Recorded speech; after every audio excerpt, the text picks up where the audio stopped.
ஒவ்வொரு தடவையும் அந்த படம் வந்து நமக்கு ரிஃப்ரெஷிங்காக வேற ஒரு தாட்டை கொடுக்கும். எனக்கு அந்த மாதிரி அனுபவம் வந்து காட்ஃபாதர் படத்தில் வந்து வரும், இங்கிலீஷ் காட்ஃபாதர். அதுக்கப்புறமா இன்டர்ஸ்டெல்லாரில் வந்து ஒவ்வொரு தடவை பார்க்கும்போதும் வியூவிங் எக்ஸ்பீரியன்ஸையும் தாண்டி அதுக்குள்ளே வேற ஒரு எலிமெண்ட் வந்து நமக்கு புதுசாக அட நம்ம இதை கவனிக்கலையே அப்படிங்கிற மாதிரியான ஒரு எலிமெண்ட் வந்து வந்துக்கிட்டே இருக்கும். இன்டர்ஸ்டெல்லாருடைய அதனுடைய ஃபிலாசபி தாத்பரியம் அதெல்லாம் ஒரு பக்கம். அடிப்படையில் இது ரொம்ப ஒரு எமோஷனலான ஒரு ஃபிலிம். இது ரொம்ப ஒரு எமோஷனலான ஸ்டோரி. இதுக்கு முன்னாடி எடுத்த ஸ்பேஸ் மூவிஸில் எல்லாம் பார்த்தீங்கன்னா ஒன்று உலகம் அழிஞ்சிட்ருக்கோம், இல்லை உலகத்தையே காட்டாமல் வேறு ஏதோ ஒரு கேலக்சிக்குள்ளே 2 கேலக்சிக்கு சண்டைன்னு காட்டுவாங்க. இந்த படம் மட்டும்தான் நிகழ்காலத்தில் ப்ரெசண்ட்டில் ஏர்த்தில் நடக்கிற ஏதோ ஒரு பிரச்சனையை வச்சு இங்கேருந்து இப்போ கொஞ்சம் கொஞ்சமாக அழிகிற உலகத்திலேருந்து நம்ம எங்கே ட்ராவல் ஆக போகிறோம், ஸ்பேஸ் ட்ராவல் எங்கே போய் முடியும், எதுக்கான இந்த ட்ராவல் ஆரம்பிக்க போகுது அப்படிங்கிறது தான் இந்த கதை பேசுகிற விஷயத்தில் ரொம்ப முக்கியமாக பார்க்குறது. கிப் தார்ன் வந்து நோபல் பிரைஸ் வாங்கின ஒரு ஃபிசிசிஸ்ட். அவரை வச்சு தான் வந்து இந்த படத்தில் அந்த பிளாக் ஹோலை வந்து டிசைன் பண்ணுறதுக்கான விஷயம் வந்து பண்ணாங்க. அதில் கிறிஸ்டோபர் நோலன் கிண்டல் பண்ணதெல்லாம் சொல்லுவாங்க. அதுக்கப்புறமா இந்த படம் ரிலீஸ் ஆகி அதுக்கப்புறமா பிளாக் ஹோல் வந்து இங்கே இருக்கக்கூடிய டெலிஸ்கோப்ஸ் அண்ட் ரீச் அவுட் பண்ணி அதை வந்து ஒரு மங்கலாக ஒரு ஃபோட்டோ எடுக்கப்பட்டு வந்ததில் பார்த்தீங்கன்னா கிட்டத்தட்ட இந்த படத்தில் காட்டப்படுற அந்த பிளாக் ஹோலை பொருந்தி இருக்கிற மாதிரி இருக்கும், ரிசம்பிள் பண்ணும். கூப்பர் நாசாவுக்கு தானாக வரல. ஒரு சின்ன புழுதி புயல் அடிக்கும்போது அந்த மண் துகள் உழுது. அதில் அந்த மண் துகளை வந்துட்டு அவர் இந்த ஒரு பைனரி முறையில் அதை டீகோட் பண்ணிவிட்டு அதிலிருந்து அது காட்டுற திசை வழியாக அவர் நாசாவை போய் அடையிறாரு. அதிலிருந்து அவருக்கு ஒரு விஷயம் புரிய வருது. யாரோ நமக்கு ஏதோ சங்கேத மொழியில் யாரோ நம்மக்கிட்ட பேசுகிறாங்க அப்படின்னு அவருக்கு புரியுது. அந்த ஸ்பேஸ் ட்ராவலில் அவங்க வந்து அந்த ஸ்பேஸ் கிராஃப்ட் உடஞ்சிரும்.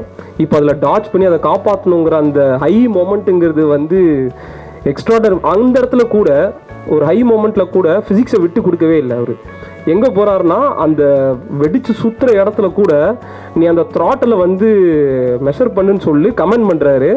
அது பாசிபிள். மிஷினுக்கும் ஹியூமனுக்கும் இதாக வித்தியாசம். ஆக்சுவலி படத்தில் அவர் சொல்கிறதுலையே ரொம்ப அழகான விஷயங்கள் என்னென்னா, மிஷின் நம்மளோட பவர்ஃபுல்லானு கேட்டால் நம்மளோட பவர்ஃபுல். அது வந்து நம்மளால் இருக்கிற ஹார்ட் ஒர்க்ஸ் எல்லாம் பண்ண முடியும். ஆனால் அதுக்கிட்ட என்னென்னா ஒரு ஹோப்போ அதுக்கிட்ட வந்து ஃபைன் பண்ணவே முடியாது. அதோட முயற்சிங்கிறது வந்து மனித மூளைக்கு இருக்கிற மனிதனுக்கு இருக்கிற அந்த சர்வைவல் இந்த இன்ஸ்டிங்ஸ்லாம் அதுக்கிட்ட கிடையவே கிடையாது. அது வந்து சொல்ல இட்ஸ் நாட் பாசிபிள் அப்படின்னு சொல்லுவோம். இட்ஸ் நெசசரின்னு சொல்லுவார். தோழர்கள் அனைவருக்கும் வணக்கம். கேட்குதா பேசுகிறது? ஓகே. ஆக்சுவலாக இன்டர்ஸ்டெல்லார் வந்து இன்னைக்கு கிட்டத்தட்ட 10 வருஷத்துக்கு அப்புறமா ரிலீஸ் ஆகி ஒரு 7 நாள் ஸ்லாட்டில் வந்து இந்தியாவில் ரிலீஸ் ஆச்சு. அதுக்கு முன்னாடியே வந்து அங்கே யூஎஸில் ரிலீஸ் ஆகி அது பயங்கரமாக அதில் வர்ற விஷுவல்ஸ்லாம் ஃபோட்டோஸ்லாம் எடுத்து சோஷியல் மீடியாவில் போட்டு அது வந்து நமக்கு வந்து நம்ம ஊர்லேயும் ரிலீஸ் பண்ணுவாங்கன்ற ஒரு ஆர்வத்தில் ஏற்படுத்தி கடைசியில் அது இல்லைன்னு ஆகி கிட்டத்தட்ட தர்ணா நடத்தாத குறையா, மக்கள் போராட்டத்தில் குதிக்காத குறையா எல்லாரும் வந்து இந்த படத்தை இந்தியாவில் ரிலீஸ் பண்ணுங்கன்னு சொல்லி கேட்டு அண்ட் ஃபைனலி ஒரு 7 நாள் ஸ்லாட் மட்டும் வச்சுக்கிட்டு இந்த படம் ரிலீஸ் ஆச்சு. அண்ட் இப்போ இருக்கிற கணக்குப்படி ஆக்சுவலாக ரீரிலீஸ்க்கான ஒரு பெஸ்ட் ஓப்பனிங் வந்து சோஃபார் வந்து இன்டர்ஸ்டெல்லாருக்கு தான் வந்திருக்கு அப்படின்னு சொல்கிறாங்க. நாங்கள் படம் பார்க்கும்போது நாங்கள் பலாசோல ஐமேக்ஸில் பார்த்தோம். அப்போ ஒரு தோழர் வந்து ஃபர்ஸ்ட் டைம் பார்க்குறாரு இந்த படத்தை. படம் பார்த்து முடித்த உடனே அவர் வந்து சொன்னது, ஒரு 10 வருஷத்துக்கு முன்னாடி இந்த விஷயத்தை வந்து கொண்டு வந்திருக்காங்க, படமாக்கியிருக்காங்க அப்படின்றது வந்து எப்படிங்கிறது என்னால் நம்பவே முடியல அப்படின்னு ரொம்ப வியப்பாக பேசினார். இன்ஃபேக்ட் 10 வருஷத்துக்கு முன்னாடி அந்த படம் வந்து ரிலீஸ் ஆகும்போது ஐமேக்ஸ் தியேட்டர்கள் கிடையாது. நான் ஆக்சுவலாக ஃபஸ்ட் டைம் வந்து மாயாஜால் தியேட்டருக்கு போய் வந்து அந்த படத்தை பார்த்தோம். ஸோ அப்போ தான் ஐமேக்ஸ்லாம் வருது அப்படிங்கிற மாதிரியான ஒரு தகவல் இருந்தது. ஸோ அதுக்கப்புறமா ஐமேக்ஸில் நாங்கள் பார்த்த படம் வந்து டன்கிர்க். அது கொஞ்சம் துயரமாக இருந்ததுன்னு வச்சுக்கோங்களேன். அதுக்கப்புறமா டெனட், அதுவும் வந்து பெருசாக ஒப்பலை. பட் எல்லாருக்கும் இருந்த மைண்டில் இருந்த ஒரு முக்கியமான விஷயம் வந்து இன்டர்ஸ்டெல்லார் மாதிரியான ஒரு grand cinema IMAX viewing experience வந்து பயங்கரமாக கொடுக்கும் அப்படிங்கிறதுனால அந்த படம் வந்து ஐமேக்ஸில் பார்த்துடணும் அப்படின்னு பயங்கரமாக விரும்பினாங்க. அண்ட் அதுக்கான வாய்ப்பும் கிடச்சிச்சு. கிட்டத்தட்ட நாங்கள்லாம் காலையில் நடுராத்திரிலாம் உட்காந்து மொபைலில் புக் பண்ணிட்டு இருந்தோம் டிக்கெட்ஸ். அதுலேயும் நாங்கள் போகணும்னு நினைச்ச ஆட்கள்லாம் வந்து ஃபோன் பண்ணால் எடுக்க கூட இல்லை, தூங்கி எந்திரிக்க கூட இல்லை. அந்தளவுக்கு வந்து எனக்கு தெரிஞ்சு ரஜினிகாந்த் படத்துக்குலாம் வந்து புக் பண்ணுவாங்க. நாங்கள் இன்ட்ரெஸ்டெல்லாருக்குலாம் வந்து புக் பண்ணிகிட்டு இருந்தோம். அதுக்கப்புறம் படம் போனோடனே கிட்டத்தட்ட அதாவது ஐமேக்ஸ் தியேட்டருக்குள்ளே நீங்கள் ஒரு படத்தை பார்க்கணும்னா அதுக்கு ஒரு பாணியிலான சீட்டுகளில் தான் புக் பண்ணணும்னு சொல்லுவார் இல்லையா. கிறிஸ்டோபர் நோலன் அதுக்கும் ஒரு மேப்லாம் வரைஞ்சி கொடுப்பாரு. ஸோ அந்த மாதிரியான சீட்ஸில் கிட்டத்தட்ட நாங்கள் முன்னாடி போய் உட்காந்துருந்தோம். இப்போ எங்களுக்கு வந்து ஆப்வியஸ்லி பெரிய எக்ஸ்பீரியன்ஸ், அதுவும் குறிப்பாக அந்த கான்ஃபீல்ட் சேஸ்லாம் இருக்கு இல்லையா, த்ரில்லர் ரைட்னு போவோம்ல, நம்ம விஷுவலாக வந்து ஸ்க்ரீனில் ஏதாவது ஓடிட்டுருக்கோம், நம்ம வந்து அந்த வண்டியில் வந்து போயிட்டு இருக்கிற மாதிரியான ஒரு ஃபீல் வந்து நமக்கு வண்டியில் வந்து கிடைக்கும்.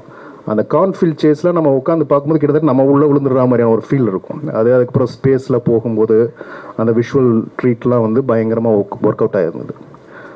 ஆனால் இன்டர்ஸ்டெல்லார் படத்தில் முக்கியமான சுவாரஸ்யம் என்னென்னா, கிட்டத்தட்ட நாங்கள் வந்து நானும் என்னோடய இணையரும் வந்து பல தடவை பார்ப்போம். வீட்டில் சண்டை போட்டால் பார்ப்போம், இல்லை போர் அடிச்சா பார்ப்போம், இல்லை வேறு படம் இல்லைன்னா பார்ப்போம். ஸோ கிட்டத்தட்ட குடும்ப படம் மாதிரி பல தடவை படம் பார்த்துருக்கோம்.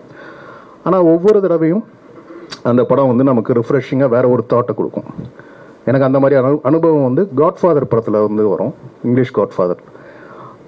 அதுக்கப்புறமா இன்டர்ஸ்டெல்லாரில் வந்து ஒவ்வொரு தடவை பார்க்கும்போதும் வியூவிங் எக்ஸ்பீரியன்ஸையும் தாண்டி அதுக்குள்ளே வேறு ஒரு எலிமெண்ட் வந்து நமக்கு புதுசாக நம்ம இதை கவனிக்கலையே அப்படிங்கிற மாதிரியான ஒரு எலிமெண்ட் வந்து வந்துக்கிட்டே இருக்கும். அவ்வளோ லேயர்ஸ் வந்து இந்த படத்தில் இருக்கும். முக்கியமாக இந்த படம் வந்து இப்போ தோழர் கூட பேசும்போது சொன்னார், உங்களுக்கு சயின்ஸ் ஃபிக்ஷன் அல்லது இந்த இன்டர்ஸ்டெல்லார் மாதிரியான ட்ராவல் படங்கள்லாம் இருக்கு இல்லையா, இது வந்து ஹாலிவுட்டுக்கு புதுசு கிடையாது, நிறைய எக்கச்சக்கமாக எடுத்து வச்சுருக்காங்க. இன்ஃபேக்ட் ஸ்பேஸ் ஒடிசிலாம் வந்து முக்கியமான படம், ஸ்டான்லி குப்ரிக்லாம் எடுத்திருக்காரு. ஆனால் அதையெல்லாம் தாண்டி இந்த படத்துக்கு ஒரு வேறு பரிணாமம் வர்றதுக்கு முக்கியமான காரணமாக நான் பார்க்குறது என்ன அப்படின்னா, இது வெறுமனே சயின்ஸ் மட்டும் டீல் பண்ணலை. இதுக்குள்ளே வந்து சைக்காலஜி இருக்குது, ஃபிலாசபி இருக்குது, அதுக்கப்புறமா ஒரு எமோஷன் இருக்குது, ஃபாதர் டாட்டர் அப்படிங்கிற ஒரு எமோஷன் இருக்குது. அது இல்லாமல் வந்து கொஞ்சம் பாலிடிக்ஸும் இருக்குது. இந்த இவ்வளோ விஷயமும் வந்து நமக்கு ஏதோ ஒரு வகையில் கனெக்ட் ஆகிறதுனால இந்த படம் வந்து இன்னும் அதிகமாக நம்ம வந்து கொண்டாடுறோம். அது இல்லாமல் அதனுடைய அந்த கிராண்ட் மேக்கிங்கையும் கொண்டாடுறோம்னு எனக்கு தோணுச்சு. எனக்கு கிட்டத்தட்ட இதே மாதிரியான கதையில் தான் வந்து கான்டாக்ட்னு ஒரு படம் வந்திருக்கும் இதுக்கு முன்னாடி. அதுவும் பார்த்திங்கன்னா மேட் மெக்னகி தான் நடிச்சிருப்பார். ஸோ மேட் மெக்னகிக்கு என்னன்னு தெரியல, ஒரு முக்கியமான ஒரு 2 சயின்ஸ் ஃபிக்ஷன் வந்து அவருக்கு வந்து நடிக்கிற வாய்ப்பு கிடச்சது. ஒரு 2 பிரமாதப்படுத்தியிருப்பார். அதுவும் கிட்டத்தட்ட பார்த்திங்கன்னா இந்த மாதிரி பூமியிலேருந்து கிளம்பி போகிற ஒரு விண்வெளி வீரர், அவங்க வந்து அந்த கான்டாக்ட் வந்து கிடச்சிருக்கும், வெளிகிரகத்தில் வந்து ஏலியன் கான்டாக்ட் கிடச்சிருக்கும். ஸோ அந்த கான்டாக்டை தேடி போகிறதுக்கு அரசாங்கத்தோட உதவியோட ஒரு லேப்லாம் கட்டி, ஒரு அப்பார்டஸ்லாம் கட்டி அதில் வந்து கிளம்பி போவாங்க. அப்போ அவங்களோட எக்ஸ்பீரியன்ஸ் என்னவாகுதுங்கிற மாதிரியான கதை தான் அது. கிட்டத்தட்ட அதனுடைய சாயல் வந்து இன்டர்ஸ்டெல்லரில் தெரியும் அப்படின்னாலும், இன்டர்ஸ்டெல்லர் இன்னும் ஸ்பெசிஃபிக்காக அதுக்குள்ளே சயின்ஸ் ஆஸ்பெக்ட்ஸ்குள்ளேயும் போகும். அண்ட் போக ஜஸ்ட் நம்ம கவனிக்க தவறுகிற ரொம்ப ஒரு அலட்சியமான டயலாக்ஸ் சிலது இருக்கும். அந்த டயலாக்ஸ்லாம் நல்லா இப்போ கூர்ந்து கவனிச்சிங்கன்னா பாலிடிக்ஸும் இருக்கும், ஃபிலாசபியும் இருக்கும். ஸோ அந்த ஏரியாலாம் சேர்ந்து இந்த படத்தை வந்து ரொம்ப இன்றைக்கி நம்ம கொண்டாடக்கூடிய இடத்துல வந்து கொண்டு வந்து நிறுத்திருக்குன்னு நினைக்கிறேன். ஸோ இது என்னோடய ஃபர்ஸ்ட் பார்வை. தோழர்கள் அப்படியே வரிசையாக முதல் பார்வையை பதிவு பண்ணிங்கன்னா நம்ம அடுத்துட்டு போவோம். வணக்கம். தோழர் வந்துட்டு சொல்லும்போது திரைப்படங்கள் 3 திரைப்படங்கள் இருக்கேன்னு சொன்னார். ஆக்சுவலி திரையில் காட்டப்படுறது எல்லாமே திரைப்படம் தானாலும் நம்ம சமூகத்துடைய ஹைரார்கி ஒன்று இருக்குது. குறும்படம் தான், குறும்பட இயக்குனர் தான். நீங்கள் எவ்வளோ மோசமான திரைப்படம் வைக்கிருந்தாலும் அவர் தான் இயக்குனர். இங்கே நீங்கள் எவ்வளோ நல்ல சுயாதீன படம் எடுத்தாலும் நீங்கள் சுயாதீன இயக்குனர் தான், நீங்கள் குறும்பட இயக்குனர் தான்.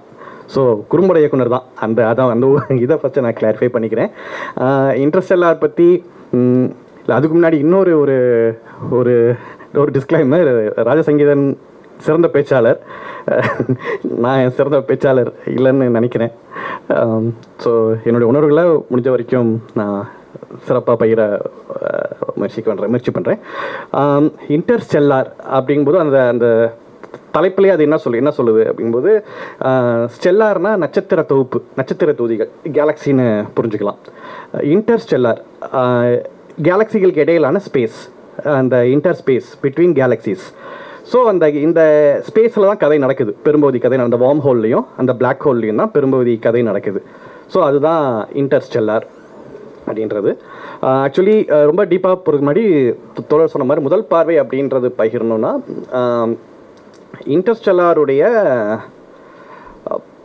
அதனுடைய ஃபிலாசபி, தாத்பரியம் அதெல்லாம் ஒரு பக்கம். அடிப்படையில் இது ரொம்ப ஒரு எமோஷனலான ஒரு ஃபிலிம் இது. ரொம்ப ஒரு எமோஷனலான ஸ்டோரி இது. அந்த சில அசாத்திய அறிவியல் கற்பனைகள், அது தாண்டி பிளாக் ஹோல் அப்படின்னா என்ன, பிளாக் ஹோல் உள்ள என்ன இருக்கும், பிளாக் ஹோலுக்கு அந்த பக்கம் என்ன இருக்கும், பியாண்ட் தி சிங்குலாரிட்டின்றது பிளாக் ஹோலுடைய கருந்துளையுடைய மையம், சிங்குலாரிட்டிக்கு அந்த புறம் என்ன இருக்கும் இப்படின்றது பொதுவாக இந்த அஸ்ட்ரோ சயின்ஸை படிச்சுட்டே இருக்கிறவங்க தேடிட்டே இருக்கிறவங்க அடிக்கடி டிஸ்கஸ் பண்ணுற விஷயம். ஹாக்கிங்ஸ் ஆன்சர் பண்ணியிருப்பார். எல்லாமே அனுமானங்கள் தான், எல்லாமே கிடச்சிருக்கிற தரவுகளை வச்சு அனுமானங்கள் தான், எதுவுமே ப்ரூவ்டு ஆன தியரி கிடையாது. ஸோ முதல்ல பிளாக் ஹோல் உள்ள ட்ராவல் பண்ண காட்சியை வச்ச ஒரு படம்னா அது இன்டர்ஸ்டெல்லர் தான். அது முதல் முறை தேட்டரில் பார்க்கும்போது நான் ஐஸ்கிரீம் சாப்பிட்டுட்டு அந்த பிளாக் ஹோல் போகிறத பார்த்தேன். அந்த ஐஸ்கிரீம் அப்புறம் என்ன ஆச்சுன்னு எனக்கு தெரியல. அந்த காட்சி அப்படி ஒரு உரையை வைக்குது. இப்போவும் திருப்பி இன்டர்ஸ்டெல்லர் பார்க்கும்போது அது ஒரு கோயின்சிடன்ஸில் பொதுவாக screen play is made up of coincidence. As like the Interstellar பார்க்கும்போதுலாம் ஒரு கோயின்சிடன்ஸ் ஆனால் ஏதோ ஒன்று சாப்பிட்டுட்டு இருப்பேன் நான். அது ஆரம்பிச்சோடனே நான் சாப்பிட்றத முடிக்க மாட்டேன். என்னால் எப்போவுமே அந்த இது வரைக்கும் அந்த படம் பார்க்கும்போது நான் சாப்பிட ஆரம்பிச்சு எதையுமே நான் சாப்பிட்டு முடிச்சதில்லை. அது அப்படி ஒரு மாதிரி ஃப்ரீஸ் பண்ண வச்சுட்டு பார்க்க வச்சிடும். குறிப்பாக இந்த வார்ம் ஹோல் உள்ள ட்ராவல் பண்ணுறது, பிளாக் ஹோல் உள்ள ட்ராவல் பண்ணுறது அப்படிலாம். இன்டர்ஸ்டெல்லாருடைய அதனுடைய அது குறித்த விரிவான ஆழமான பார்வை போகிறதுக்கு முன்னாடி அது ஒரு அருமையான எமோஷ்னல் ஃபிலிம். அது இன்னொன்று என்விரான்மெண்டல் இஷ்யூ அது பேசுகிற படம். அது இன்னொன்று இந்த இன்டர்ஸ்டெல்லாரில் பல டைம்லைன் ஹேண்டில் ஆகிருக்கும், பல காலங்களை கையாண்டிருப்பார் கிறிஸ்டோஃபர் நோலன் வந்துட்டு.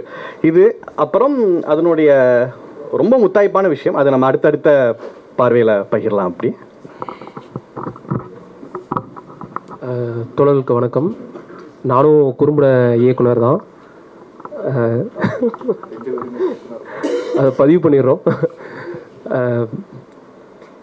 நம்ம இன்டர்ஸ்டெல்லர் வந்து ஸ்பேஸ் மூவியில் புதுசான்னு கேட்டால் புதுசுலாம் கிடையாது. ஏன்னா அதுக்கு முன்னாடியே வந்து நிறைய ஸ்பேஸ் மூவிஸ் வந்துருச்சு. நீங்கள் ட்ராவல் பண்ணுறதா இருக்கட்டும், ஸ்பேஸ் ட்ராவல் வச்சு நிறைய படங்கள் வந்துருச்சு. ஃபேண்டசியாகவும் வந்துச்சு, சயின்ஸ் ஃபிக்ஷனாகவும் வந்துருச்சு. நம்மளுக்கு இதுக்கு முன்னாடியே வந்து ஸ்டார் வார்ஸ் போன்ற படங்கள்லாம் வந்திருந்தாலும் எங்கே வந்து இன்ட்ரெஸ்டாக ரொம்ப தனித்துவமாக தெரிகிற இடம்னு பார்த்தீங்கன்னா, இதுக்கு முன்னாடி எடுத்த ஸ்பேஸ் மூவிஸில் எல்லாம் பார்த்தீங்கன்னா ஒன்று உலகம் அழிஞ்சிட்ருக்கோம், இல்லை உலகத்தையே காட்டாமல் வேறு ஏதோ ஒரு கேலக்சிக்குள்ளே 2 கேலக்சிக்கு சண்டைன்னு காட்டுவாங்க. அப்படி இல்லைன்னா அந்த இன்ட்ரெஸ்டெல்லான்ற ட்ராவல் கான்செப்டே விட்டுட்டு வேற எங்கேயோ ஏதோ ஒரு ஸ்பேஸில் வேற ஒரு கதையை பற்றி பேசிகிட்டு இருப்பாங்க.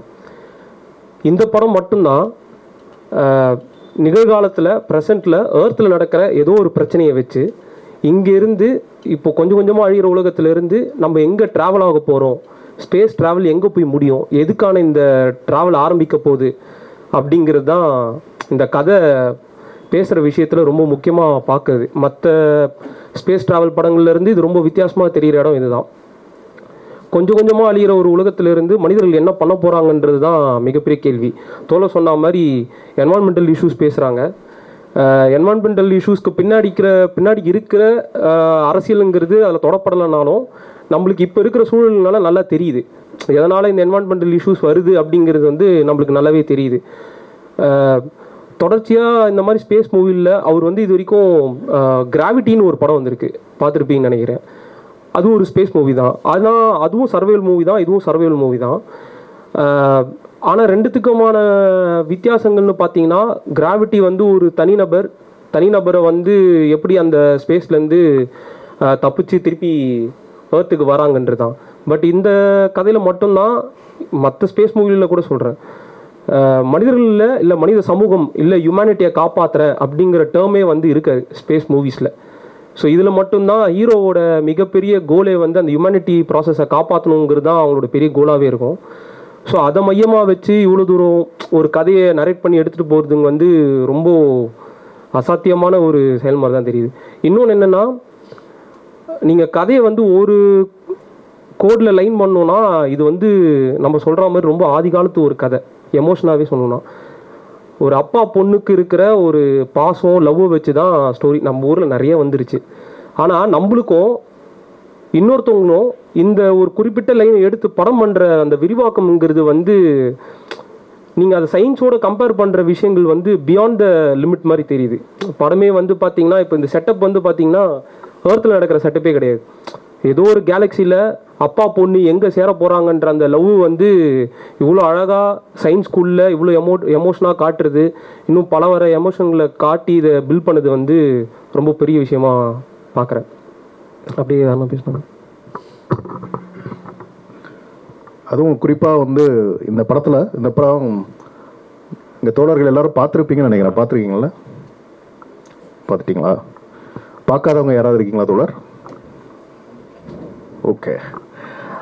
இந்த படத்தில் என்னன்னா முக்கியமான ஒரு விஷயம் வந்து பண்ணியிருப்பாங்க. ஆக்சுவலாக எந்த காலகட்டம் அல்லது எந்த வருஷம் அப்படிங்கிற எதுவுமே இருக்காது, கமிட்மெண்ட் இருக்காது. அது டைரெக்டாக ஏதோ ஒரு ஃப்யூச்சரில் ஒரு காலத்தில் நடக்கிறதாக இருக்கும். வயசு மட்டும் ஒரு டைம் வந்து தனியாக சொல்லிக்கிட்டே இருப்பாங்க. இப்போ வந்து மில்லர்ஸ் பிளானட்டில் 1 மணி நேரம் இருந்தோம்னா பூமியில் 7 வருஷம் அப்படிங்கிறது. அதுக்கப்புறம் இப்போ என்னோட மகளுக்கு வந்து இந்த வயசு ஆயிடுச்சுன்னு அந்த ஸ்க்ரீனில் பார்த்து அழுகிறது. ஸோ டைம் வந்து இருந்துக்கிட்டே இருக்கும். ஆனால் அந்த டைம் வந்து என்ன டைம்ங்கிறது உங்களுக்கு தெரியாது. இது வந்து ஃபிசிக்ஸில் வந்து ஒரு சுவாரஸ்யமான விஷயம். அது வந்து டைம் வந்து ஒரு கான்ஸ்டன்ட்னு சொல்லி நம்ம பயன்படுத்துவோம். அது வந்து நம்ம வந்து அதை வந்து வாட் இஃப் அந்த எக்ஸ் கண்டுபிடிக்கிறதுக்கு நம்ம பயன்படுத்துவோம் இல்லையா, அது மாதிரி டைமை வந்து கான்ஸ்டன்ட்னு வச்சுப்போம். அதில் தான் தொடங்கி எல்லா விஷயங்களும் நான் டிரைவ் பண்ணி கிராவிட்டிலேருந்து எல்லா விஷயங்களும் டிரைவ் பண்ணி கொண்டு வருவோம். இதில் வந்து டைம் வந்து கமிட் பண்ணியிருக்க மாட்டாங்க. ஆனால் வந்து இதை பற்றி அதுக்கப்புறம் நிறைய ரிவ்யூஸ் வந்து ஆன்லைனில் இருக்கும். இன்ஃபேக்ட் கிப்தோர்ன், எனக்கு தெரிஞ்சு ஒரு சயின்டிஸ்ட் வந்து வச்சு ஒரு படம் வந்து எடுக்கிறது இருக்கு இல்லையா, அதெல்லாம் வந்து வேறு லெவல் விஷயம். கிப்தோர்ன் வந்து நோபல் பிரைஸ் வாங்கின ஒரு ஃபிசிசிஸ்ட். அவரை வச்சு தான் வந்து இந்த படத்தில் அந்த பிளாக் ஹோலை வந்து டிசைன் பண்ணுறதுக்கான விஷயம் வந்து பண்ணாங்க. அதில் கிறிஸ்டோபர் நோலன் கிண்டல் பண்ணதெல்லாம் சொல்லுவாங்க. அதுக்கப்புறமா இந்த படம் ரிலீஸ் ஆகி அதுக்கப்புறமா பிளாக் ஹோல் வந்து இங்கே இருக்கக்கூடிய டெலிஸ்கோப்ஸ் அண்ட் ரீச் அவுட் பண்ணி அதை வந்து ஒரு மங்கலாக ஒரு ஃபோட்டோ எடுக்கப்பட்டு வந்ததில் பார்த்தீங்கன்னா கிட்டத்தட்ட இந்த படத்தில் காட்டப்படுற அந்த பிளாக் ஹோலை பொருந்தி இருக்கிற மாதிரி இருக்கும், ரிசம்பிள் பண்ணும். பட் என்னன்னா இதில் வந்து இந்த பாஸ்ட்டு ப்ரெசண்ட்டு ஃப்யூச்சருங்கிறது இருக்கு இல்லையா, இது வந்து ஒரு தெளிவாக கமிட்டே ஆயிருக்காது. அதிகபட்சம் நம்ம ஃப்யூச்சர் பற்றி வந்து பேசியிருப்பாங்க. இதில் எங்கே வந்து பாஸ்டெல்லாம் பெரும்பாலும் டயலாக்ஸாக போயிருக்கும். இப்போ உதாரணத்துக்கு இதில் வந்து ஆக்சுவலாக பாலிடிக்ஸ் இருக்குது. அதில் வந்து அவர் வந்து அவங்க அப்பா தானே மாமனாரும் அவரும் மேக்னகியும் மர்ஃபியை வந்து ஸ்கூல்லேருந்து சஸ்பெண்ட் பண்ணதுக்கப்புறமா வந்து உட்காந்து பேசிகிட்டு இருப்பாங்க.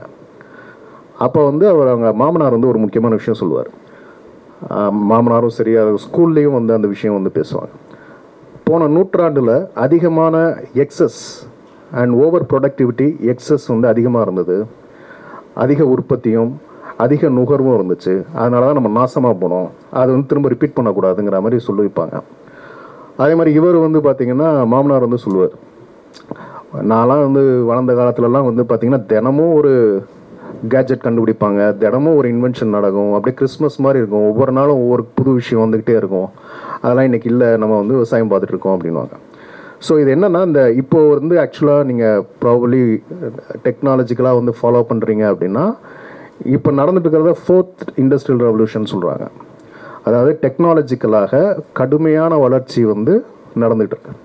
4 கட்டங்களில் வந்து புரட்சி, தொழில் வந்து வெவ்வேறு வகைகளில் மாற்றம் பட்டிருக்கு. அதில் கடைசியாக இப்போ இண்டஸ்ட்ரியல் ரெவல்யூஷனாக டெக்னாலஜிக்கல் ரெவல்யூஷன் சொல்கிறாங்க. நீங்களே கவனித்து பார்த்தீங்கன்னா நான் ப்ராபப்ளி இங்கே இருக்கிறதுல 1-2 பேர் இருக்காங்க. நாங்கள்லாம் வந்து 2000லலாம் வளர்ந்த காலத்தில் ஆக்சுவலாக 2010 தான் ஃபர்ஸ்ட் ஸ்மார்ட் ஃபோன் வருது. கிட்டத்தட்ட 14 வருஷம்.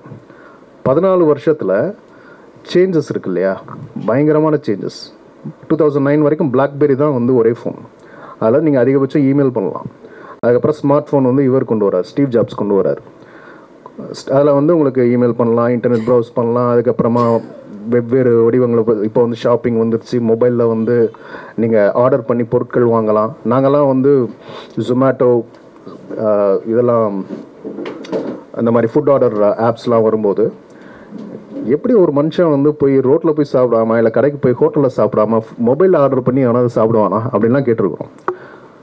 கிட்டத்தட்ட ஒரு 2 வருஷம் தான். இப்போ பார்த்தீங்கன்னா நான் வந்து எல்லாமே வந்து ஆர்டர் பண்ணுறது மொபைலில் தான் ஆர்டர் பண்ணுறேன். இப்போ வரும்போது கூட எனக்கு ஃபோன் பக்கத்தில் வச்சுருக்கிறது காரணம் எனக்கு ஒரு அமேசான் ஆர்டர் வர வேண்டியது இருக்குது. ஸோ இந்த அளவுக்கு நம்மளை வந்து கண்ட்ரோல் பண்ணுற ஒரு இடமாக இது வந்து மாறி இருக்கு. இதில் ஒரு டயலாகே வரும்.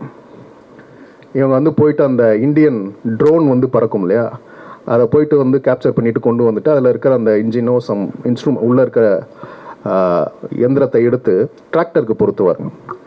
அப்போ மேட் மேக்னெகிட்ட அவர் கேட்பாங்க, இதை என்ன பண்ண போகிறீங்க அப்படின்னு மகன் கேட்பார். இது வந்து அதான் டெல்லி மிஷன் வந்து ஃபெயில் ஆயிடுச்சு, அதுக்கப்புறமா சுற்றிட்டு இருந்தது, அதுக்கப்புறம் இங்கே வந்து விழுந்திருக்கு, சிக்னல் தேடி வந்துச்சா என்னன்னு தெரியல, ஆனால் விழுந்திருக்கு. ஆனால் இதை வச்சு நான் சோலார் செல்லில் வந்து பயன்படுத்தினேன்னா எனக்கு வந்து வெஹிக்கிள் யூஸ் பண்ணுறதுக்கு பயன்படுத்திக்கலாம் அப்படின்ட்டு ஃபர்ஸ்ட் டைம் சோஷியலி ரெஸ்பான்சிபிளான விஷயத்துக்கு வந்து இதை பயன்படுத்தலாம் அப்படின்னு சொல்லிட்டு சொல்லுவார். அப்போ என்னென்னா அது வரைக்கும் சயின்ஸ் டெக்னாலஜி எல்லாம் சோஷியலி ரெஸ்பான்சிபிளான விஷயத்துக்கு பயன்படுத்தலை அப்படிங்கிறதா அதனுடைய இம்ப்ளிகேஷன். ஸோ அப்படி வந்து சொல்லிட்டு வந்து போவார். அப்போது இந்த அளவுக்கு நமக்கு ஒரு 15 வருஷத்துலேயே இவ்வளோ டெக்னாலஜிக்கல் அட்வான்ஸ்மெண்ட் வந்து நம்ம வாழ்க்கையிலேருந்து அந்நியப்படுத்தி நம்மளையே வேற ஒன்றாக மாற்றி ஒரு இடத்துக்கு கொண்டு போயிருக்கும் போது இதுவே ஒரு 50 வருஷத்துக்கு நடந்ததுன்னா என்ன ஆயிருக்குங்கிறது இருக்கு இல்லையா. இதிலே வந்து பிளைட்டுன்னு ஒன்று சொல்லுவார். அதுதான் வந்து இந்த விவசாயம் வந்து அந்தந்த காலகட்டத்தில் அழிஞ்சிக்கிட்டே இருக்கும். ஃபஸ்ட்டு வந்து இவங்க வந்து கார்ன் போட்டிருப்பாங்க, சோளம் போட்டிருப்பாங்க. அதுக்கு முன்னாடி இருந்த பயிர்கள்லாம் வந்து போட்டு அது எல்லாமே வந்து பிளைட்னா ஒரு பாக்டீரியல் அல்லது ஃபங்கஸ் இன்ஃபெக்ஷன் மாதிரியான பயிர்களை விவசாயத்தை நாசம் பண்ணுகிற இன்ஃபெக்ஷன். ஸோ பயிரை வந்து அந்த மாதிரியான ஏதோ ஒரு நுண்ணுயிரி வந்து பரவி அந்த பயிர்களெல்லாம் நாசம் பண்ணி அதை அழிச்சிரும். இப்போ அதனால் என்னென்னா மனிதர்களுக்கு சாப்பிட்றதுக்கு விஷயம் இல்லாமல் கடைசியாக மிஞ்சிருக்கிறது தான் கார்ன். அதை தான் வந்து ப்ரொஃபஸர் பிராண்ட் சொல்லுவார், இன்னும் கொஞ்ச நாள் இதுவும் அழிஞ்சிரும், கார்னும் வந்து அழிஞ்சிரும் அப்படின்னுவார். அப்போது அதுக்கு காரணம்லாம் நிறைய சயின்டிஃபிக்காக சொல்லுவாங்க. ஏன்னா நைட்ரஜன் அட்மாஸ்ஃபியரில் அதிகமாக இருக்குது, நமக்கு வந்து அட்மாஸ்ஃபியரில் நைட்ரஜன் தேவை கிடையாது, ஆனால் நைட்ரஜன் சாப்பிட்டு தான் இந்த ஃபங்கஸ் அதாவது இந்த பிளைட் வந்து வளருது. அதனால் அந்த பிளைட் வந்து இன்னும் அதிகமாக உற்பத்தியாகி இருக்கக்கூடிய பயிரெல்லாம் காலி பண்ணிகிட்டு இருக்கு அப்படின்லாம் சொல்லுவாங்க. பட் என்னென்னா இந்த அளவுக்கு டெக்னாலஜிக்கல் அட்வான்ஸ்மெண்ட், அதுலேயும் முக்கியமாக அந்த மாமனார் டைலாக் சொன்னோம் இல்லையா, அந்த ஒவ்வொரு நாளும் ஒவ்வொரு விஷயம் கண்டுபிடிச்சிக்கிட்டே இருப்பாங்க, தினமும் கிறிஸ்மஸாக இருந்தது அப்படின்னு. அதில் சூப்பரான டைலாகோடு முடிப்பார் அவர். இந்த பூமியில் அந்த டைமில் இருந்த கடைசி மனுஷன் கூட இந்த எல்லாத்தையும் அனுபவிக்கணுன்ற ஆர்வத்தோடு இருந்தான் அப்படின்னுவார். அந்த ஓவர் கன்செப்ஷனுங்கிறது இருக்கு இல்லையா, நமக்கு தேவையான விஷயத்தை பயன்படுத்துகிறோமா அல்லது தேவையில்லாத விஷயத்தை பயன்படுத்துகிறோமாங்கிற விஷயம் கேள்வி இருக்குல்ல, அதுதான் இந்த படத்தோட முக்கியமான அரசியல். அதனோட விளைவு வந்து இப்படியாக மாறுங்கிறத நோக்கி அந்த படம் வந்து போகுது. அதனால் இந்த டைம் ஃப்ரேம்ங்கிறது கமிட் ஆகலை, ஆனால் உள்ளே வந்து எல்லா இடங்கள்லையும் ஒரு டைம் ஃப்ரேம் இருந்துகிட்டு இருக்கும். அது இல்லாமல் இதுக்குள்ளே இந்த என்விரான்மெண்ட்ங்கிறது இருக்கு, அது முக்கியமான பாலிடிக்ஸ். இன்ஃபேக்ட் வந்து இதில் வந்து முக்கியமான பிரச்சனையாக வைக்கிறதே கேபிட்டலிசம் தான் வைப்பார். நாங்கள் சரி நம்ம அதை அடுத்த அமர்வில் பேசுவோம். பட் இதுக்குள்ளே வந்து இந்த ஃபிசிக்ஸோடு அவர் விளையாடினது இருக்கு இல்லையா. இன்ஃபேக்ட் இந்த படத்தை ஃபஸ்ட்டு ஸ்பீல்பர்க் தான் வந்து டைரக்ட் பண்ணுறதாக இருந்தது. ஜானத்தன் நோலன் வந்து ஸ்கிரிப்ட் எழுதி ஸ்பீல்பர்க் அணுகி, ஸ்பீல்பர்க் வந்து அதுக்கப்புறமா வேறு காரணங்கள்னால அதை வந்து தவிர்க்க வேண்டிய சூழலில் இருந்து அதுக்கப்புறம் தான் கிறிஸ்டோபர் நோலன் கைக்குள்ளே வருது. ஸ்பீல்பர்க் இந்த படத்தை இயக்கியிருந்தால் இது கம்ப்ளீட்டாக வேறையாக இருந்திருக்கும். ஏன்னா அவர் வந்து ஏலியன் படங்கள் நிறைய எடுத்திருக்கிறாரு. அவரோட நீச் வந்து வேறு. உங்களுக்கு வந்து வார் ஆஃப் வேர்ல்ட்ஸ் வரைக்கும் வெவ்வேறு பாணியில் அவர் ட்ரை பண்ணி எக்ஸ்ப்ளோர் பண்ணிகிட்டே இருந்திருக்கிறார். ஆனால் கிறிஸ்டோபர் நோலன் வந்து அவரோட நீச் வேறு. எங்கேயுமே அவர் டைம் கமிட் பண்ண மாட்டார். உணர்வுகளுக்கான ஸ்பேஸ் வந்து ரொம்ப கம்மியாக இருக்கும். அவரோட படங்கள்லேயே அதிகமாக உணர்வுகள் எமோஷ்னலாக இருக்கக்கூடிய படம்னா இன்டர்ஸ்டெல்லார் தான். டெனட்லலாம் உங்களுக்கு ஒன்றுமே இருக்காது, அப்படியே வந்து எல்லாருமே வந்து ஸ்டோன் ஃபேஸ்டாக உட்காந்துருப்பாங்க மக்கள். ஸோ அந்த அளவுக்கு வந்து எமோஷ்னலாக இந்த படத்தில் வந்து இருக்கும். அதுலேயும் ஹான்ஸ் ஜிம்மர்ட்ட வந்து சொல்லும்போதே மியூசிக் கேட்கும்போது இது வந்து ஒரு அப்பா மக்களுடைய பாசத்துக்கான படம், அதுக்கான மியூசிக் கொடுங்கன்னு தான் கேட்டிருக்கிறாரு அவர். அதுக்கப்புறம் பார்த்தா அது சயின்ஸ் ஃபிக்ஷனாக டர்ன் அவுட் ஆயிருக்கு. அப்போ இதை ஸ்பீல்பர்க் எப்படி எடுத்திருப்பாருன்னு பார்த்தா நல்ல வேளை இது வந்து கிறிஸ்டோபர் நோலன் கையில் கிடச்சிச்சுங்கிற மாதிரி தான் எனக்கு தோணுது. ஸோ அதனால் இந்த அடுத்து பாலிடிக்ஸை பற்றி பேசலாம்னு நினைக்கிறேன். ரெண்டாவது பாருங்க அரசியல் பற்றி மட்டும். அரசியல் ஓகே, படத்தை பற்றி பேசுங்க. ஓகே,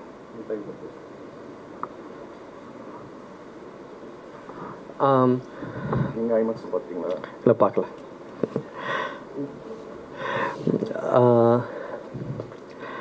அதாவது ஒரு பார்வையாளனாகவும் ஒரு ஃபிலிம் லேர்னராகவும் இந்த படம் பார்க்கும்போது அது என்ன மாதிரியான உணர்வுகளை கொடுத்துச்சு, அதனுடைய டீட்டெயில்ஸ் ஒவ்வொரு முறையும் முதல் முறை கண்டிப்பாக புரியல. முதல் முறை வந்துட்டு குத்து மதிப்பாக தான் இது ஒன்று புரிஞ்சுதுன்றதை விட சில காட்சிகள் கொடுத்த ஆச்சரியம் மட்டும்தான் இருந்தது. குறிப்பாக வார்ம் ஹோலில் போகும்போதும் பிளாக் ஹோலில் போகும்போது போன்ற காட்சிகள் கொடுத்த ஆச்சரியம் மட்டும்தான் இருந்தது. ஃபர்தராக அடுத்தடுத்து பார்க்கும்போது அதனுடைய டீட்டெயில்ஸ் புரிய அது ரொம்பவுமே பிடிச்சி போச்சு படம், ரொம்பவுமே கனெக்ட் ஆச்சு. இதனுடைய அரசியல் பார்வை அப்படின்றத, அதாவது நம்ம இதில் அமர்வு படி நம்ம ஒன்று ஒன்றா பிரித்து போகிறதுக்கு முன்னாடி பொதுவாக இந்த படத்துடைய கதையில் இருந்துட்டு போனோம்னா தான் அது ஒரு கரெக்டாக ஒரு நல்ல திரைக்கதை மாதிரி அது கரெக்டாக ஒரு புள்ளியிலேருந்து வளர்ந்து போகும்னு நான் நினைக்கிறேன். இந்த படத்துடைய கதை குறித்த புரிதல் எல்லாருக்குமே இருக்கும்னு நினைக்கிறேன். ஒரு சினாப்சிஸாக சொல்லணும் அப்படின்னா, அதான் பூமி அழிவை சந்திச்சுட்டு இருக்குது. ஸோ வேற ஒரு கேலக்சியில் பக்கத்தில் அல்லது கொஞ்சம் தொலைவில் இருக்கிற, வேறு தொலைவுன்ற சென்ஸ் நம்ம மில்கி வேல இருந்துட்டு கொஞ்சம் பக்கத்துலேயோ அல்லது கொஞ்சம் தூரத்துலேயோ இருக்கிற ஒரு கேலக்சியில் அங்கே வந்துட்டு ஹேபிட்டபிள் பிளானட் இருக்குது அப்படின்றத சில சயின்டிஸ்ட் வந்துட்டு அந்த இன்ஃபர்மேஷன் கொடுத்துருக்காங்க. மில்லர், மன், எட்மாண்ட் இந்த சயின்டிஸ்ட் வந்துட்டு கொடுத்துருக்காங்க. ஸோ அந்த ஹேபிட்டபிள் பிளானட்டை ரிசர்ச் பண்ணி அங்கே வந்துட்டு மனிதர்களை அங்கே புலம்பெயர்க்கணும் அப்படின்றது தான் திட்டம். அதுக்கு தான் வந்துட்டு கூப்பர் வந்து நாசாவுக்கு வர்றாரு. கூப்பர் நாசாவுக்கு தானாக வரல. ஒரு சின்ன புழுதி புயல் அடிக்கும்போது அந்த மண்துகள் உழுது. அதில் அந்த மண்துகளை வந்துட்டு அவர் இந்த ஒரு பைனரி முறையில் அதை டீகோட் பண்ணிவிட்டு அதிலிருந்து அது காட்டுற திசை வழியாக அவர் நாசாவை போய் அடையிறாரு. அதிலிருந்து அவருக்கு அவருக்கு ஒரு விஷயம் புரிய வருது. யாரோ நமக்கு ஏதோ சங்கேத மொழியில் யாரோ நம்மக்கிட்ட பேசுகிறாங்க அப்படின்னு அவருக்கு புரியுது. நாசாவிலையும் ப்ரொஃபஸர் பிராண்டோ சொல்கிறாரு, ரோமிலி எல்லாரும் சொல்கிறாங்க, கிட்டத்தட்ட 50 இயர்ஸாகவே நமக்கு இந்த சங்கேத மொழியில் யாரோ நம்ம கூட கம்யூனிகேட் பண்ணிகிட்டு இருக்கிறாங்க அப்படின்னு சொல்கிறாங்க. இன்னொரு விஷயமும் இருக்குது. ஒரு 40 இயர்ஸ்க்கு முன்னாடி இருந்துட்டு சாட்டர்ன் பக்கத்தில் ஒரு வார்ம் ஹோல் வந்துட்டு அப்பியர் ஆக ஆரம்பிச்சிருச்சு. இந்த வார்ம் ஹோல் வந்துட்டு அப்படிங்கும்போது, வார்ம் ஹோல்ன்றது என்னன்னா, பிளாக் ஹோல் வந்துட்டு இயற்கையாக அமைகிற ஒன்று, இயற்கையாகவே இருக்கிற ஒன்று. அதாவது இறந்து போன நட்சத்திரங்கள், இப்போ நம்ம சூரியன் மாதிரி, சூரியன் வந்துட்டு ஒரு குட்டி நட்சத்திரம். ராட்சச நட்சத்திரங்கள் நிறைய இருக்குது கேலக்சிகள் முழுக்க, நம்ம கேலக்சிலுமே நிறைய இருக்குது. இறந்து போன நட்சத்திரம் வந்துட்டு பிளாக் ஹோலாக மாறுது. அந்த நட்சத்திரத்துடைய ஹீலியம் வாயு காலியாகி அதில் ஹைட்ரஜன் பிணைவு நடக்குது நட்சத்திரங்களுக்குள்ள, அணு பிணைவு, அதுதான் நமக்கு ஒளி கொடுக்குது. அந்த ஹீலியம் வாயு காலியாகி அது வந்துட்டு அந்த நட்சத்திரம் இறந்து போகும்போது அது கருந்துளையாக மாறுது. ஸோ அது வந்துட்டு ஸ்பேஸில், அந்த வெளியில் அது அதிபயங்கர ஒரு ஈர்ப்பு விசையை உண்டு பண்ணுது. வெளியே வளைக்குது, ஸ்பேஸை வளைக்குது. கிராவிட்டி அப்படின்றத நம்ம பொதுவாக வந்து கிராவிட்டின்றது ஒரு கிராவிட்டிங்கிறத நம்ம வந்துட்டு ஏதோ அது ஒரு விசைன்றது, ஆனால் விசைன்னு நம்ம சொல்லுவோம் நம்ம, பட் அது ஏதோ ஒரு மேஜிக்கல் ஃபோர்ஸ் மாதிரி நம்ம நினைக்கிறோம். கிராவிட்டின்றது ஸ்பேஸ் வெளியே பெண்ட் ஆகும்போது அது கிராவிட்டி ஆகுது. ஒரு போர்வையில் ஒரு கல்லை வச்சோம்னா அந்த போர்வை எப்படி கீழே போகும்போது இந்த ஸ்பேஸுங்கிறது யூனிவர்ஸுங்கிறது ஒரு மிகப்பெரிய ஒரு இன்ஃபனைட் போர்வையில் நட்சத்திரங்கள், பிளானட்ஸு இதெல்லாம் உருவாகி அந்த ஸ்பேஸை பெண்ட் பண்ணுது. அந்த ஸ்பேஸை பெண்ட் பண்ணும்போது அதுதான் கிராவிட்டி. இப்போ பூமி வந்துட்டு அதுக்குரிய ஸ்பேஸை பெண்ட் பண்ணியிருக்கு, சூரியன் அதுக்குரிய ஸ்பேஸை பெண்ட் பண்ணியிருக்கு. இந்த ஸ்பேஸ்க்குள்ளே எல்லா பிளானட்ஸுமே மாட்டிகிட்டு இருக்கு. சூரியன் பெண்ட் பண்ணியிருக்கிற இந்த குழிக்குள்ளே, இந்த ஸ்லோப்குள்ளே எல்லா பிளானட்ஸும் மாட்டிகிட்டு இருக்கு. ஏன் அது உள்ளே போய் உழுகலை அப்படின்னா, அந்தந்த பிளானட்ஸ் அதுக்கான ஸ்பேஸை பெண்ட் பண்ணி வச்சிருக்கு. இதுதான் gravity. Mass actually makes gravity. அதனால தான் ஜூபிட்டருக்கு அதிகமான கிராவிட்டி இருக்குது. கிட்டத்தட்ட சூரியனையே ஜூபிட்டர் வந்துட்டு ஈக்குவலி சூரியனையும் இழுக்குதுன்னு சொல்கிறாங்க. சூரியன் இப்போ லேட்டஸ்டான டிஸ்கவரிஸ் வந்துட்டு ஜூபிட்டர் வந்துட்டு மற்ற 7 பிளானட் மாதிரி சூரியனை செவனேன்னு சுற்றிட்டு வர அப்படியான ஒரு பிளானட் இல்லை. அது சூரியனை வந்துட்டு, அல்லது அதான் ஒரு மூத்த பையன், தோளுக்கு மேலே வளர்ந்த மூத்த பையன் மாதிரி அது அப்பாவை கேள்வி அப்பாவுடைய அதிகாரத்தை விஞ்ச நினைக்கிற ஒரு மூத்த பையன் மாதிரி அது சூரியனையும் அது புல், அதனுடைய கிராவிட்டி சூரியனையும் புல் பண்ணுது, சூரியனையும் இன்ஃப்ளூயன்ஸ் பண்ணுது அப்படின்ற மாதிரி. ஸோ இதுதான் கிராவிட்டி. இந்த படம் முழுக்கவே வந்துட்டு கிராவிட்டி, இந்த படம் முழுக்கவே இந்த உரையாடல் எல்லா காட்சிகள்லையுமே இருக்கும். டயலாகாக சொல்லலை, ஒரு காட்சியுமே இந்த கிராவிட்டியால் தான் டைமென்ஷன்ஸ் தாண்ட முடியும், பரிமாணங்கள் தாண்ட முடியும், தூரம், ஸ்பேஸ், டைம், இந்த டைமென்ஷன்ஸை கிராவிட்டியால் தான் தாண்ட முடியும் அப்படின்றத இந்த படத்துடைய பல காட்சிகள் இருந்துகிட்டே இருக்கும். ஸோ இந்த கிராவிட்டி அப்படிங்கிறதுல என்னென்னா, பிளாக் ஹோல் வந்துட்டு இயற்கையாக உருவான ஒரு மேசிவ் கிராவிடேஷனல் ரீஜியன், அதிபயங்கர ஈர்ப்பு விசை கொண்ட ஒரு பகுதி பிளாக் ஹோல். வார்ம் ஹோல்ன்றது இயற்கையாக உருவாக்க முடியாது. வார்ம் ஹோல்ன்றது நம்மளை விட வெரி இல்லை சிவிலைசேஷன், வெரி அவங்கள வார்ம் ஹோலுங்கிறது அந்த படத்தில் எக்ஸ்பிளேஷன் கொடுப்பாரு, ரோம்லி கொடுப்பாரு. அந்த ஸ்பேஸை வந்துட்டு ஸ்பேஸுடைய தூரத்தை குறைக்குது. அந்த ஸ்டெல்லார் ஸ்பேஸுடைய அந்த இன்டர் ஸ்பேஸ் 2 கேலக்சிகளுக்கு இல்லை சில கேலக்சிகள் இடையில இருக்கிற அந்த ஸ்பேஸுடைய தூரத்தை வந்துட்டு குறைக்குது. அதுதான் வார்ம் ஹோல். அது தூரத்தை ஒரு ஷார்ட்கட் மாதிரி ஒரு தூரத்தை அப்படி குறைக்குது. ஸோ இந்த வார்ம் ஹோல் வந்துட்டு இயற்கையாக உருவாக முடியாது. இது வந்துட்டு சிவிலைசேஷன் தான் உருவாக்கியிருக்க முடியும். ஸோ இந்த படத்தில் வந்துட்டு சனிக்கோள் கிட்ட அப்படின்னா உருவாக்கியிருக்காங்க. டைமென்ஷன்ஸில் 5th டைமென்ஷனை பார்க்கக்கூடிய அதை கூடிய ஒரு சிவிலைசேஷன் வந்துட்டு இதை உருவாக்கியிருக்காங்க அப்படின்றத அவங்க புரிஞ்சுக்கிறாங்க. ஸோ இவங்க கம்யூனிகேட் பண்ணிட்டு இருக்காங்க. இவங்க கடந்த சில 50 வருடங்களாக நம்ம கூட சங்கேத மொழியில் கம்யூனிகேட் பண்ணிட்டு இருக்கிறாங்க அப்படிங்கிறது. So according to their communication இந்த வார்ம் ஹோலில் ட்ராவல் பண்ணி போகணும் அப்படின்ற டெசிஷன் எடுத்து தான் வார்ம் ஹோலில் சயின்டிஸ்ட் போயிருக்காங்க. மில்லர், மேன், எட்மாண்ட் 3 பேரும் போயிருக்காங்க. 3 பேரும் கொடுத்த இன்ஃபர்மேஷன்ஸ் அடிப்படையில் இப்போது கூப்பர் அண்ட் டீம் வந்துட்டு அந்த பிளானெட்டை போயிட்டு ஃபர்தர் ரிசர்ச் பண்ண போகிறாங்க. அங்கே வந்துட்டு மனிதர்களை புலம்பெயர்க்க முடியுமா அப்படின்னு ப்ரொஃபஸர் பிராண்ட் முதல்ல சொல்கிற விஷயம், மனிதர்களை புலம்பெயர்த்து அங்கே கொண்டு போகிறது தான் பிளான் ஏ. இங்கே இருக்கிற எல்லோரையுமே பெரிய ஸ்பேஸ் ஷிப்ஸில் பெரிய என்டியூரன்ஸ் மூலியமாக கொண்டு போகணும் அப்படின்றது பிளான் ஏ அப்படின்றது ப்ரொஃபஸர் சொல்கிறார் முதல்ல கூப்பர் கிட்ட. பிளான் பி வந்துட்டு கருமுட்டைகள், பல ஆயிரம் கருமுட்டைகளை எடுத்துகிட்டு போயிட்டு அந்த கருமுட்டைகளை அங்கே அந்த பிளானெட்டில் அந்த கருமுட்டைகளை வளர வச்சு இன்குபேட்டர் மூலியமாக வளர வச்சு அங்கே வந்துட்டு மனித இனத்தை லான்ச் பண்ணுறது, வேரூன்ற வைக்கிறது அப்படின்றது பிளான் பி. இந்த ரெண்டு பிளானையும் ப்ரொஃபஸர் பிராண்ட் சொல்கிறாரு. அந்த அடிப்படையில் தான் கூப்பர் வந்துட்டு போகிறாரு. கூப்பர் கிளம்பும் போது வீட்டில் இருந்துட்டு கூப்பர் கிளம்பும் போது மகள் அழுகிறா. அந்த ஒரு புத்தகம் விழுகிறத வச்சு 2 புத்தகம் விழுகிறத வச்சு அதை டிகோட் பண்ணி ஸ்டேன்ற வார்த்தை அதில் வருது. மகள் அழுகிறா. பட் கூப்பர் விட்டுட்டு போன பிற்பாடு அப்புறம் இந்த பயணம் ஆரம்பிக்குது. வார்ம் ஹோல் பயணம் வந்துட்டு இன்னொன்று அதுக்கு முன்னாடி ஃபிலிம் மேக்கிங்காக இப்போ வார்ம் ஹோலுக்கு முன்னாடியே வார்ம் ஹோல் வரைக்கும் பேசுனதுனால வார்ம் ஹோலுக்கு முன்னாடியே ஃபிலிம் மேக்கிங்காக சில விஷயம் பியூட்டிஃபுல்லாக பண்ணியிருப்பாங்க. இப்போ ஆக்சுவலி ஸ்பேஸில் வந்துட்டு சவுண்டு கேட்காது. சவுண்டுக்கு மீடியம் வேணும். சவுண்டுக்கான மீடியம் வந்துட்டு ஸ்பேஸில் இருக்காது. அது ரொம்ப அழகாக இப்போ அந்த எர்த்தில் இருந்துட்டு அந்த ராக்கெட் வழியாக இவங்களுடைய ஸ்பேஸ்ஷிப்பு கிளம்பும்போது அந்த அட்மாஸ்பியரை தாண்டுற வரைக்கும் அந்த ஆம்பியன்ஸ் சவுண்டு பயங்கரமாக இருக்கும். தாண்டின செகண்டில் செலக்ஷன் அப்படியே ஒரு பயங்கர சைலன்ஸ் வந்துட்டு அது ரொம்ப அந்த சவுண்ட் ஒர்க் ரொம்ப அழகாக பண்ணியிருப்பாங்க. அந்த சைலன்ஸ் அப்படியே ஸ்பேஸில் வந்துட்டு அந்த சைலன்ஸ் வந்துடும். அந்த சூரிய ஒளி மட்டும் அப்படி உள்ள அடிக்கும். அப்புறமா அந்த ஸ்பேஸ்ஷிப் வந்துட்டு போயிட்டு என்டூரன்ஸோட டாக் ஆகும். இதில் அந்த எக்ஸ்டீரியர் ஷாட் காட்டும் போது எல்லாமே சைலன்ஸ் தான் இருக்கும். இவங்க ஸ்பேஸ்ஷிப் போயிட்டு என்டூரன்ஸ் கூட டாக் ஆகும் போதும் அந்த டாக்கிங் சவுண்டு வராது. ஏன்னா அது எக்ஸ்டீரியர் ஷாட்டில் அந்த சவுண்ட் வர முடியாது. ஏன்னா ஸ்பேஸில் சவுண்ட் கேட்காது. ஸோ அந்த மாதிரி அந்த ஒர்க்ஸ்லாம் நுட்பமாக அழகாக பண்ணியிருப்பாங்க.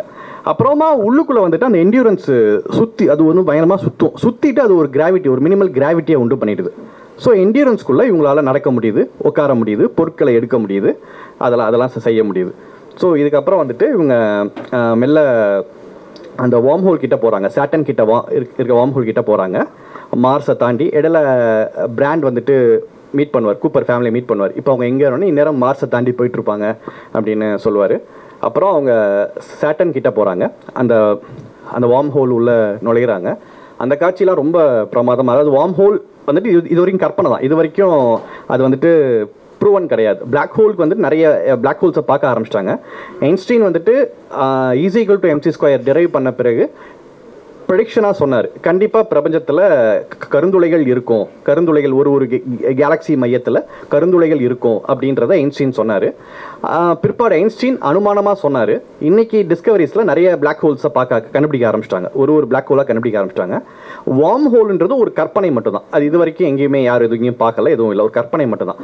இந்த வார்ம் ஹோலுக்கு உள்ள இவங்க ட்ராவல் பண்ணுறது வந்துட்டு அது ரொம்ப நல்லா அதாவது ஒரு கலைஞனுக்கான ஒரு கிரியேட்டருக்கான ரொம்ப சேலஞ்சிங்கான விஷயம் என்னன்னா, நமக்கு ரெஃபரன்ஸ் இருக்க விஷயத்துல நம்ம ஈஸியாக ஒன்று இப்போ ஈஸியாக அதுலேயும் அந்த துல்லியத்தை கொண்டு வரணும். பட் எல்லாமே ஒரு கேரக்டர்லேருந்து எல்லாமே ஒரு காட்சி ஒரு கேரக்டர் எல்லாத்துமே நமக்கு ரெஃபரன்ஸ் இருக்க விஷயத்த நம்ம ஈஸியாக பண்ணிடலாம். Because we take from that, we take the nuances, we take the details from that. ஆனால் ரெஃபரன்ஸே இல்லாத ஒரு விஷயத்த அதை கிரியேட் பண்ணுறது அப்படிங்கிறது வந்துட்டு ரொம்ப ஒரு அது கொஞ்சம் மோர் சேலஞ்சிங்கான விஷயம். ஸோ வார்ம் ஹோல் அது இப்படி தான் இருக்கும். ரெண்டு ரெண்டு ரெண்டு கேலக்சிக்கு இடையிலான ஸ்பேஸை பெண்ட் பண்ணுற தன்னுடைய ஈர்ப்பு விசையினால் பெண்ட் பண்ணுற ஒரு வார்ம் ஹோல் இப்படி தான் இருக்கும். அப்போ அந்த இன்டர் ஸ்பேஸில் ஒன்றுமே ரெண்டு galaxies are filled with stars, planets, meteoroids, asteroids, etcetera, galactic clouds, etcetera, dark matters எல்லாமே. பட் இன்டர் ஸ்பேஸில் ரெண்டு கேலக்சிகள் இல்லை எல்லா கேலக்சிக்கு இடையில இருக்கிற இந்த இன்டர் ஸ்பேஸில் வந்துட்டு டார்க் மேட்டர்ஸ் மட்டும் இருக்கும். அதாவது ஸ்பேஸுங்கிறது நாம் கற்பனை பண்ணுற மாதிரி சூனியம் கிடையாது. ஆக்சுவலி சூனியம்னு ஒன்றா நம்ம கற்பனை பண்ணவே முடியாது. ஏன்னா வி ஆர் மேட்டர்ஸ். நம்ம பிரெயின் மேட்டர், இதில் பதிஞ்சிருக்க செய்திகள் மேட்டர். சூனியம்னு ஒன்று நம்ம கற்பனை பண்ணவே முடியாது. சூனியம் நம்ம யோசிக்கும் போது ஒரு பிம்பம் வருதுல்ல, நம்ம மைண்டில் ஒரு கற்பனை வருதுல்ல. சூனியம்னா அப்படியே இருளா ஒன்றுமே இல்லாத ஒரு இது இருக்குல்ல, அதுவே மேட்டர் தான். That is space. We are imagining space. Big பேங்க்கு முன்னாடி சூனியமா ஒன்றுமே இல்லாத ஒரு சூனியம்னா நம்ம கற்பனை பண்ணுறது திருப்பி மேட்டர் தான் கற்பனை பண்ணுறோம். அந்த இருளா ஒன்று கருப்பாக வருது இல்லையா, அது வந்து matter. It is dark matter, it is space. சூனியம் ஒன்று எப்படி இருக்குன்றத கற்பனை பண்ணவே முடியாது. மேட்டருக்குள்ளே இருக்கிற எந்த ஒரு ஸ்பீசிஸாலும் கற்பனை முடியும். ஏன்னா we are made up of matters. அதனால் கற்பனை பண்ணவே முடியாது. அதே மாதிரி பிக் பேங்குக்கு முன்னாடி இந்த படத்தில் இருந்தால் இதெல்லாம் பேச முடியும் அப்படின்றது. இப்போது பிக் பேங் அப்படிங்கிறதும் நாம் கற்பனை பண்ணுற மாதிரி அது ஒரு பில்லியன் ஆட்டம் பாம்ஸ் உடைய வெடிப்பு, அதில் இருந்துட்டு இந்த பிரபஞ்சம் உருவாச்சு அப்படி இல்லை. அது ஒரு ஒரு எளிமையான புரிதலுக்காக எளிமைப்படுத்தப்பட்டு அது அப்படி சொல்லப்பட்டிருக்கு. அப்படி நிகழ்ந்திருக்க முடியாது. அப்படி ஒரு ஒரு ஒரு ஆட்டோமிக் பிளாஸ்ட் மாதிரி ஒன்று நடந்து. இப்போ ஹியூமன் எவல்யூஷனில் குரங்கிலேருந்து மனிதன் வந்தான்றதுக்கு ஒரு மேப் போடுவாங்க. இப்படி குரங்கு இருக்கும், நிமிந்து மனுஷன் வருவான் அப்படின்னு. அது ஒரு அண்டர்ஸ்டாண்டிங்காக சொல்லிட்டு, பேசிக் அண்டர்ஸ்டாண்டிங்காக சொல்கிறது. மற்றபடி அப்படி இல்லை. எவல்யூஷன் அப்படி நடந்திருக்க முடியாது. அது வேற ஒரு டாபிக் அது. அதே மாதிரி பிக் பேங்ன்றது அப்படி ஒரு பில்லியன் ஆட்டம் பாம்ஸ் வெடிச்சு ஒரு ஆட்டம் வந்துட்டு பயங்கர ஒரு பிரளயம், ஒரு பிரளய வெடிச்சு இங்கே யூனிவர்ஸ் உருவாச்சு அப்படி இல்லை. Recent discoveries recent articulated from recent discoveries அதில் வந்துட்டு நான் புரிஞ்சுக்கிறது எப்படின்னா, பிக் பேங் அப்படிங்கிறது பிக் பேங்க்கு முன்னாடி எனர்ஜி இருந்தது. என்னாச்சு, தண்ணி கிட்ட வச்சு பேசுவா? ஓகே பிக் பேங்க்கு முன்னாடி எனர்ஜி இருந்தது. Energy was there, energy is here and energy will be there. Energy எப்பவுமே இருக்கு. பிரபஞ்சத்தின் தோற்றம், ஆரிஜின் ஆஃப் யூனிவர்ஸ் அப்படிங்கிறது பிக் பேங் வரைக்கும்ன்றது நாம இது வரைக்கும் டிஸ்கவர் பண்ணது. நம்ம இப்போ சயின்டிஸ்டுக்கு கிடைச்சிருக்கிற லைட் ரேஸ், அதனுடைய அந்த ரேஸுடைய ஏஜை ட்ரேஸ் பண்ணதுல இருந்துட்டு 13,000 கோடி வருடத்துக்கு முன்பு கிளம்பி வந்த லைட் ரேஸ் இப்போ கிடைச்ச வரைக்கும் 13,000 கோடி வருஷத்துக்கு முன்னாடி பிக் பேங் நடந்திருக்கு. அதுல இருந்துட்டு டைம் ஆரம்பிக்குது. when t is equal to 0ன்றது 13,000 கோடி வருடத்துக்கு முன்புல இருந்து ஆரம்பிக்குது. what was there when t before 0 அப்படின்னா நம்ம ஒரு சூனியம் தான் கற்பனை பண்ணிட்டு இருப்போம் ரொம்ப நாளா. பட் என்னன்னா அதுக்கு முன்னாடி எனர்ஜி இருந்தது. பிக் பேங்ன்ற ப்ராசஸ் என்னன்னா, அது வந்துட்டு பிரளய வெடிப்பு இல்லை. Big bang is a process which converted the energy into matters. எனர்ஜியை மேட்டராக கன்வெர்ட் பண்ணியிருக்கு. அதுதான் E = mc². யூனிவர்சலான ஒரு தியரி, ஃபிசிக்ஸில் மிகப்பெரிய கட்டுரைப்பை செஞ்ச ஒரு தியரி வந்துட்டு E = mc². Energy equal to பொருள் வேறு ஆற்றல் வேறு இல்லை. எனர்ஜி தான், ஆற்றல் தான் பொருள். ஆற்றல் கூடினால் தான் பொருள் சிதறினால் ஆற்றல். அதுதான் அது. ஸோ அதுதான் பிக் பேங்க் அப்ளை பண்ணி பார்த்தோம்னா, பிக் பேங்ன்றதுக்கு முன்னாடியுமே ஆற்றல் இருந்தது. அது பிக் பேங்காக ஆற்றல் வந்துட்டு அது ஏதோ ஒரு இதில் கன்வெர்ஜ் ஆகி மேட்டராக மாறி இருக்கு. அந்த மேட்டர் தான் யூனிவர்ஸ். அந்த மேட்டர்ஸ் தான் யூனிவர்ஸ். இந்த யூனிவர்ஸுடைய இப்போது நாம் கற்பனை பண்ணுறபடி ஏதோ ஒரு கட்டத்தில் இந்த ஆற்றல், இந்த பொருட்களின் இந்த இயக்கம் தீர்ந்து போயிட்டு மறுபடியும் இட் கோஸ் டு எனர்ஜி. திருப்பி it converge and it may become another universe இப்படின்றது. ஸோ இந்த எனர்ஜி அதுதான் அந்த எனர்ஜி கிராவிட்டி அப்படின்ற விஷயம். ஸோ இந்த கிராவிட்டி அப்படின்ற விஷயத்தை வந்துட்டு இந்த படத்துடைய பல காட்சிகளில் உரையாடுவாங்க. கிராவிட்டி வந்துட்டு எந்த ஸ்பேஸ் அண்ட் டைம் எல்லாத்தையுமே பெண்ட் பண்ணக்கூடிய இந்த கிராவிட்டியை விடவும் ஒரு ஃபோர்ஸ், இந்த கிராவிட்டியை விடவும் ஒரு சக்தி வாய்ந்த ஒரு விஷயத்தை வந்துட்டு பூமி உயிர்கள் உண்டு பண்ணியிருக்கு. அது என்ன அப்படின்னா, அதாவது அந்த யூனிவர்ஸ் உருவான பிற்பாடில் இருந்துட்டு எல்லாமே ஒரு நீதிகள் உட்பட்டு நடக்குது. நீதிகள் உட்பட்டு நடக்குதுன்னா மத கோட்பாட்டர்கள் சொல்கிற மாதிரி எல்லாமே தீர்மானிக்கப்பட்டது அப்படி இல்லை. மேட்டர்ஸ் உருவானதுக்கப்புறம் கிராவிட்டி, அப்புறம் pressure, high pressure, low pressure, extra எல்லாமே வந்துட்டு ஒரு இயற்பியல் நீதிகளுக்கு உட்பட்டு, ஒரு ஃபிசிக்ஸ் லாஸ்க்கு உட்பட்டு நடக்குது. ஒருவேளை நேச்சருடைய அல்லது டைம் உடைய பாயிண்ட் ஆஃப் வியூவில் ஒரு கேமராவை வச்சு பார்த்தோம் அப்படின்னா, அதனுடைய பெர்செப்ஷனில் இருந்துட்டு இந்த மொத்த கதையும் பார்த்தோம் அப்படின்னா, அதுவே ஆச்சரியப்படுற ஒரு விஷயம், அதுவே அதிசயிக்கிற ஒரு விஷயமா என்ன இருக்கும் அப்படின்னா, அது பூமி உயிர்கள் உண்டு செஞ்சுக்கிட்ட லவ், நேசம். அது வந்துட்டு இயற்கையின் ஒருவேளை, அதாவது அதோடைய பாயிண்ட் ஆஃப் வியூ சொன்னால் இது ஸ்கிரிப்ட்லேயே இல்லையடா இது அப்படின்றது தான், இது நீ லிஸ்ட்லேயே இல்லையடா அப்படின்ற மாதிரி அது அந்த பூமி உயிர்கள் உண்டு செஞ்சுக்கிட்ட லவ். இந்த படத்துலையும் ஸ்பேஸ் டைம் டைமென்ஷனை வளைக்கக்கூடிய ஒன்று, இதை தாண்டி கம்யூனிகேட் பண்ணக்கூடிய ஒரு ஆற்றல் கிராவிட்டி. இந்த கிராவிட்டி வழியாக தான் கூப்பர் வந்துட்டு பிளாக் ஹோல்குள்ளே இருந்துட்டு அந்த டெசராக்டில் இருந்துட்டு மர்ஃப் கிட்ட கம்யூனிகேட் பண்ணுறான். கூப்பர் சின்ன வயசில் அந்த கம்யூனிகேஷனில் கூப்பர் கொடுத்த கம்யூனிகேஷனை வச்சு தான் யுவதியாக இருக்கிற மர்ஃப் வந்துட்டு கிராவிட்டி பசிலை சால்வ் பண்ணுறாங்க. அந்த கூப்பர் கூடயும் ஃபியூச்சர் ஹியூமன், அதாவது இந்த வார்ம் ஹோலை ஒரு வளர்ந்த சிவிலைசேஷன்ஸ் தான் உருவாக்கியிருக்க முடியும் அப்படின்ற இதை இவங்க பேசிக்கிட்டே இருப்பாங்க. அவங்க நம்மளை இங்கே கூட்டு வராங்க, அவங்க நம்மளை இங்கே கூட்டு வராங்க அப்படின்றது நடந்துகிட்டே இருக்கும். அவங்க தான் வார்ம் ஹோல் வழியாக நம்மளை இந்த கேலக்ஸி கூட்டு வந்திருக்காங்க. அவங்க தான் பிளாக் ஹோலில் இந்த டெசராக்டுள்ளே நம்மளை, இந்த டெசராக்ட் வந்துட்டு அவன் பிளாக் ஹோலில் விழுந்ததுக்கப்புறம் அந்த டெசராக்டில் மாட்டிப்பான் அவன் கூப்பர் வந்துட்டு. ஸோ இது வந்துட்டு இந்த டெசராக்டில் அவங்க தான் நம்மளை கூட்டு வந்திருக்காங்க, அவங்க தான் நம்மளை கூட்டு வந்திருக்காங்க அப்படின்றது தே அப்படின்னு வந்துட்டே இருக்கும். தே இன்வைட்டட் அஸ், தே அப்படின்றது வந்துட்டே இருக்கும். அந்த தே யார் அப்படின்னா அது ஃபியூச்சர் ஹியூமன், எதிர்கால சந்ததியினர் தான் இந்த வார்ம் ஹோலை ஃபிக்ஸ் பண்ணிட்டு கூப்பரை இங்கே கூட்டு வந்தது. பிளாக் ஹோலில் அந்த டெசராக்டை ஃபிக்ஸ் பண்ணதும் எதிர்கால சந்ததியினர் தான். பிளாக் ஹோல்குள்ளே கூப்பர் ஏன் போகிறான் அப்படின்னா, இடையில வந்துட்டு இந்த உண்மை தெரிஞ்சிடும். என்ன உண்மை தெரியும் அப்படின்னா, இவங்க ஃபர்ஸ்ட் பிளானெட்ல, மில்லர் பிளானெட்ல இவங்களுடைய மிஷன் ஃபெயில் ஆகிடும். ஆக்சுவலி மில்லர் பிளானெட் வாழ தகுதியற்ற கோள். இது மில்லர் பிளானெட்ல 1 மணி நேரம்ன்றது பூமி கணக்கில் 7 வருஷம். கிட்டத்தட்ட அங்கே அந்த பெரிய அலை அடிக்கும். அதில் இருந்துட்டு இவ போயிட்டு அந்த மில்லர் பிளானெட்டில் இருக்கிற அந்த மில்லருடைய டேட்டா டிவைஸை எடுத்துகிட்டு வர்றதுக்கு இவங்க முயற்சி பண்ணுவாங்க. அப்புறமா அந்த இன்னொரு சைண்ட் பெரிய அலை வரும்.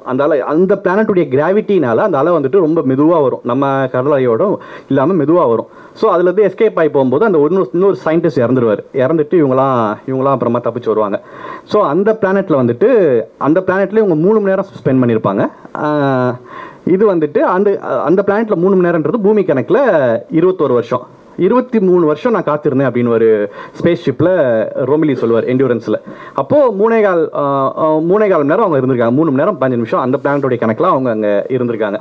அங்கே இருந்து தப்பிச்சு வந்திருக்காங்க. 23 வருஷம் இங்கே போயிடுச்சு. இதுதான் இந்த டைம் டைலேஷன் அப்படின்றது. டைம் டைலேஷன்றது அதுவும் இங்கே நிறைய பேர் தெரிஞ்சிருக்கும் நினைக்கிறேன். பூமி தன்னைத்தானே சுற்றிக்கிறதுக்கு 24 மணி நேரம், சூரியனை சுற்றி வரதுக்கு 365 நாள்.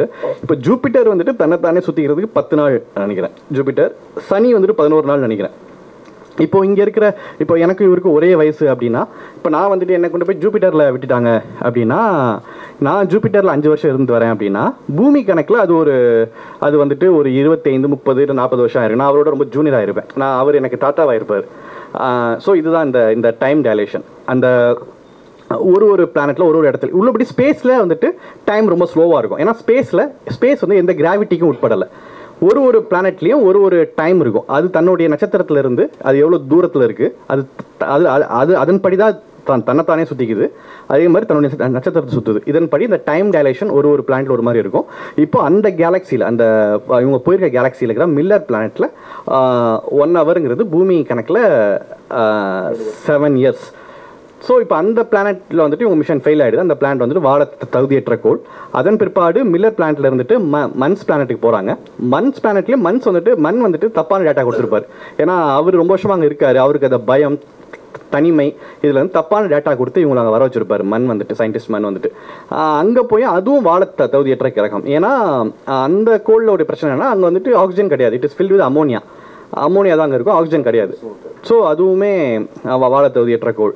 அதன் பிற்பாடு இப்போ எஞ்சி நிற்கிறது ஒரே ஒரு கோள் தான், என்னன்னா எட்மாண்டுடைய கோள் தான். அது வந்துட்டு ககாண்டோடைய ஹாரிசோன் பக்கத்தில் இருக்குது.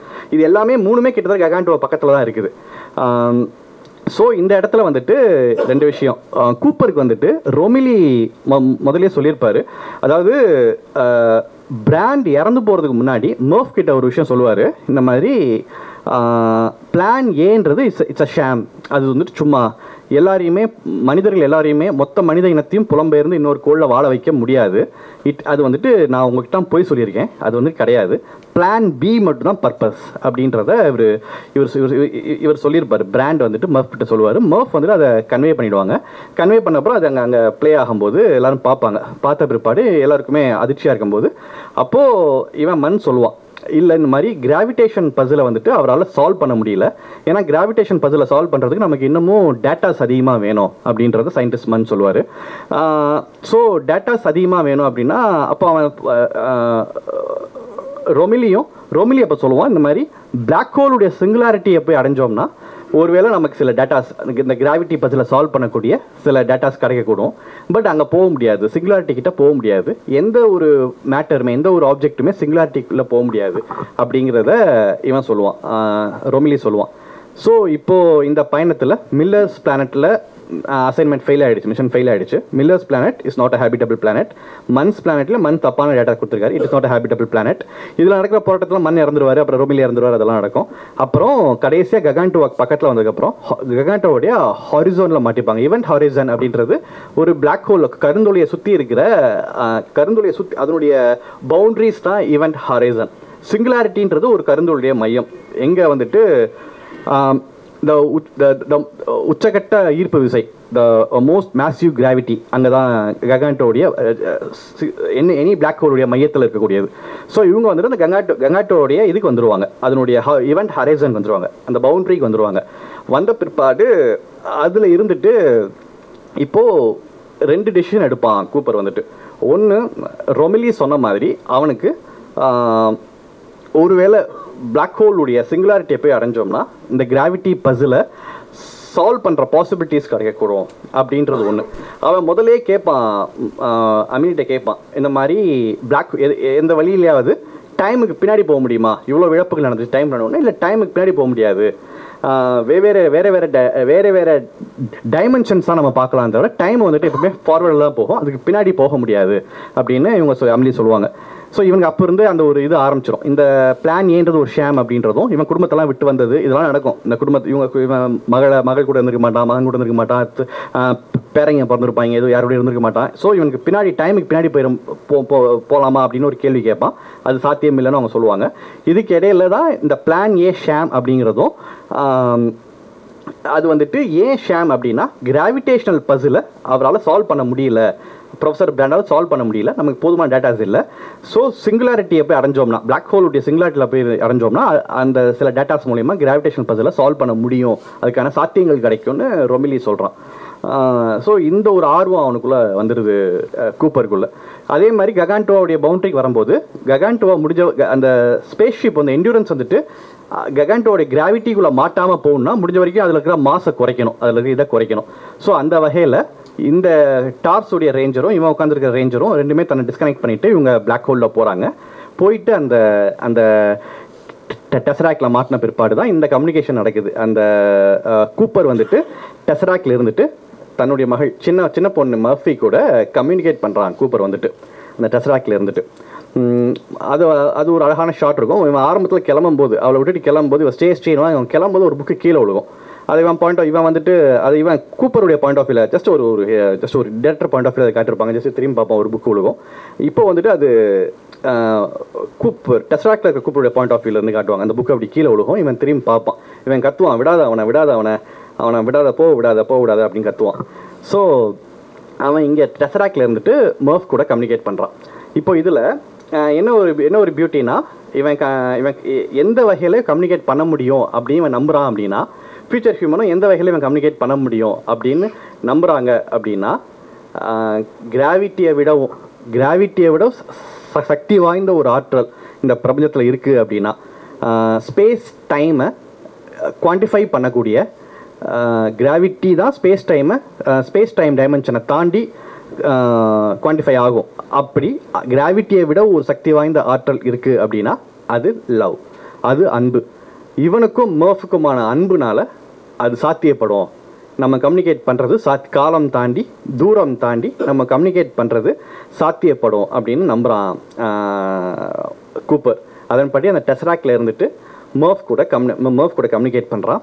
அந்த மர்ஃப் கூட அந்த புக்கு உழுறதை வச்சு, அந்த மண் உழுறதை வச்சு, மர்ஃப் சின்ன வயசு அதே அந்த வாட்ச்சு இதெல்லாம் வச்சு சின்ன வயசில் இருந்த விஷயத்தை எல்லாமே கம்யூனிகேட் பண்ணுறான். இப்போ அந்த யுவதியாக இருக்கிற மர்ஃப் வந்துட்டு திருப்பி அந்த வீட்டுக்குள்ள வரும்போது அது எல்லாத்தையும் ரீகால் பண்ணுறான். இந்த வாட்சையும் இந்த வாட்சில் வர அந்த சங்கீதம் இதையும் புரிஞ்சுட்டு அந்த கிராவிடேஷனல் பசிலை சால்வ் பண்ணுறான். அவள் சால்வ் பண்ணுறது வழியாக தான், இந்த கிராவிட்டி பசிலை சால்வ் பண்ணுறது வழியாக தான் மனித இனம் பொழைச்சிக்கிட்டு இன்றைக்கி அது ஃபியூச்சர் ஹியூமனாக அது ஒரு வெரி ஹையர் சிவிலைசேஷனாக இருந்துட்டு இன்றைக்கி வார்ம் ஹோலை க்ரியேட் பண்ணி, பிளாக் ஹோலில் டெசராக் க்ரியேட் பண்ணி இவங்கள காப்பாற்ற வைக்கிது. அப்போனா எப்படி அது இவங்க காப்பாற்றப்பட்டனர் தானே அவங்க வந்திருக்க முடியும் அப்படின்னா திருப்பி அதே தான் அதே வார்ம் ஹோல், அதே டெசராக்ட், அதே ஃபியூச்சர் சிவிலைசேஷன் இவங்களை காப்பாற்றிருக்கு. எப்படி? இது ஒரு இன்ஃபனைட் லூப். இந்த யூனிவர்ஸுடைய இதுவே ஒரு infinite loop. Future exist, present exist, past exist அப்படின்ற ஒரு தேரி இருக்குது. இட்ஸ் ஒரு இன்ஃபனைட் லூப். இந்த இன்ஃபனைட் லூப்பில் வந்துட்டு இது நடந்துக்கிட்டே இருக்குது. அதை காட்டுற ஒன்று தான் இவங்க வார்ம் ஹோலில் போகும்போது அமிலி வந்துட்டு ஒரு இதை டச் பண்ணுவா. ஏதோ ஒரு லைட் மாதிரி ஒன்று வரும், அதை வந்துட்டு டச் பண்ணுவா. இட்ஸ் ஜஸ்ட் ஷேக் ஹேண்ட்ஸ் அப்படின்னு, ஷேக் ஹேண்ட்ஸ் பிட்வீன் டைம் அப்படின்னு, first hand shake between time அப்படின்ற மாதிரி சொல்லுவாங்க. அதுதான் வந்துட்டு கூப்பர் வந்துட்டு பிளாக் ஹோல்லேருந்து திரும்பி வந்துட்டு நம்ம மில்கி வேக்கு வந்துட்டு இருப்பான், சாட்டர்ன் பக்கத்தில் திருப்பி வந்துட்டு இருப்பான். ஸோ கூப்பருக்கும் இது ஃபர்ஸ்ட் டைம் வந்துட்டு அமிலியுடைய பாயிண்ட் ஆஃப் வியூவில் அந்த ஹேண்ட் ஷேக் நடக்கும். செகண்ட் டைம் வந்துட்டு கூப்பருடைய பாயிண்ட் ஆஃப் வியூவில் இந்த ஹேண்ட் ஷேக் நடக்கும். ஸோ இது ஒரு மேலோட்டமாக நம்ம இந்த விஷயங்கள் இதில் இந்த படம் முழுக்க இருக்கிற விஷயம் இந்த லவ். ஒன்று கூப்பருக்கும் மர்ஃபிக்குமான அன்பு தான் இந்த கிராவிட்டி தாண்டி, அவங்க கிராவிட்டி மாதிரி ஹையர் டைமென்ஷன்ஸ் தாண்டி, ஸ்பேஸ் டைம் டைமென்ஷன்ஸ் தாண்டி அவங்கள கம்யூனிகேட் பண்ண வைக்குது. அதே மாதிரி அமிலி வந்துட்டு எட்மான்ஸ் பிளானட்டை தேடி போவாங்க, தனியாக போவாங்க. ஆக்சுவலி அமிலி வந்துட்டு எட்மான்ஸை லவ் பண்ணியிருப்பாங்க. அதனால தான் அது இடையில டிஸ்கஷனில் வரும். எட்மான்ஸை லவ் பண்ணனால தான் எட்மான்ஸ் பிளானட்டுக்கு போகணுன்றதுல அவங்க கொஞ்சம் ஆர்வமாக இருப்பாங்க, கொஞ்சம் ரொம்ப கமிட்டடாக இருப்பாங்க. மன்ஸ் பிளானட்டை கூட போக வேண்டாம் அப்படின்னு சொல்லுவாங்க. இல்லை மன்ஸ் பிளானட் போகணுன்றதை அப்புறம் கூப்பர் தான் சொல்லுவான், மன்ஸ் பிளானட்டை போய் பார்த்துடலாம் அப்படின்னு, பக்கத்தில் பார்த்துடலாம் அப்படின்ட்டு. பட் அவங்க வந்துட்டு எட்மான்ஸ் பிளானட்டுக்கு போகணுன்ட்டு. ஸோ அவங்க எட்மான்ஸை வந்துட்டு அவங்க லவ் பண்ணியிருப்பாங்க. அதே மாதிரி அந்த எட்மான்ஸ் பிளானட் வந்து ஹேபிட்டபிள் பிளானட். இவங்க போனதில் மில்லர்ஸ் பிளானட் ஃபெயில் ஆகிடுச்சு, மன்ஸ் பிளானட் ஃபெயில் ஆகிடுச்சு. But Edmunds planet habitable planet. அங்கே போயிட்டு அவங்க அந்த காலனி அமைச்சிருவாங்க, அது ஹேபிட்டபிள் பிளானட்ன்றதை கண்டுபிடிச்சிருவாங்க. அதே மாதிரி ஸோ எட்மான்ஸுக்கும் அமிலிக்குமான அந்த காதல் தான் அவங்கள அந்த பிளான்ட்டை தேடி போக வச்சுக்கிட்டு இன்னைக்கு மனித இனம் பிழைக்கிறதுக்கான ஒரு வழியை உண்டு பண்ணியிருக்கு. அதே மாதிரி கூப்பருக்கும் மர்ஃபுக்குமான அந்த பாசம் தான் ஸ்பேஸ் டைம் தாண்டி கிராவிட்டியை விடவும் ஃபோர்ஸாக இந்த டைமென்ஷன்ஸ் தாண்டி அவங்களுக்கு கம்யூனிகேட் பண்ண வச்சு கிராவிடேஷன் பசிலை சால்வ் பண்ண வைக்குது. ஸோ இன்ஃபனைட் யூனிவர்ஸில் இருக்கிறதுலே மோஸ்ட் பவர்ஃபுல் ஃபோர்ஸாக சொல்லப்படுற கிராவிட்டியை விடவும் ஒரு பவர்ஃபுல் ஃபோர்ஸ் இருக்குது அப்படின்னா அது உயிர்கள் தங்களுக்கு இடையில உண்டு பண்ணிட்ட நேசம், குறிப்பாக மனிதர்கள் தங்களுக்கு இடையில உண்டு பண்ணிக்கிட்ட நேசம். அதுதான் இந்த படத்துடைய தாத்பரியம், ஃபிலாசபின்னு நான் பார்க்குறேன். தேங்க்யூ.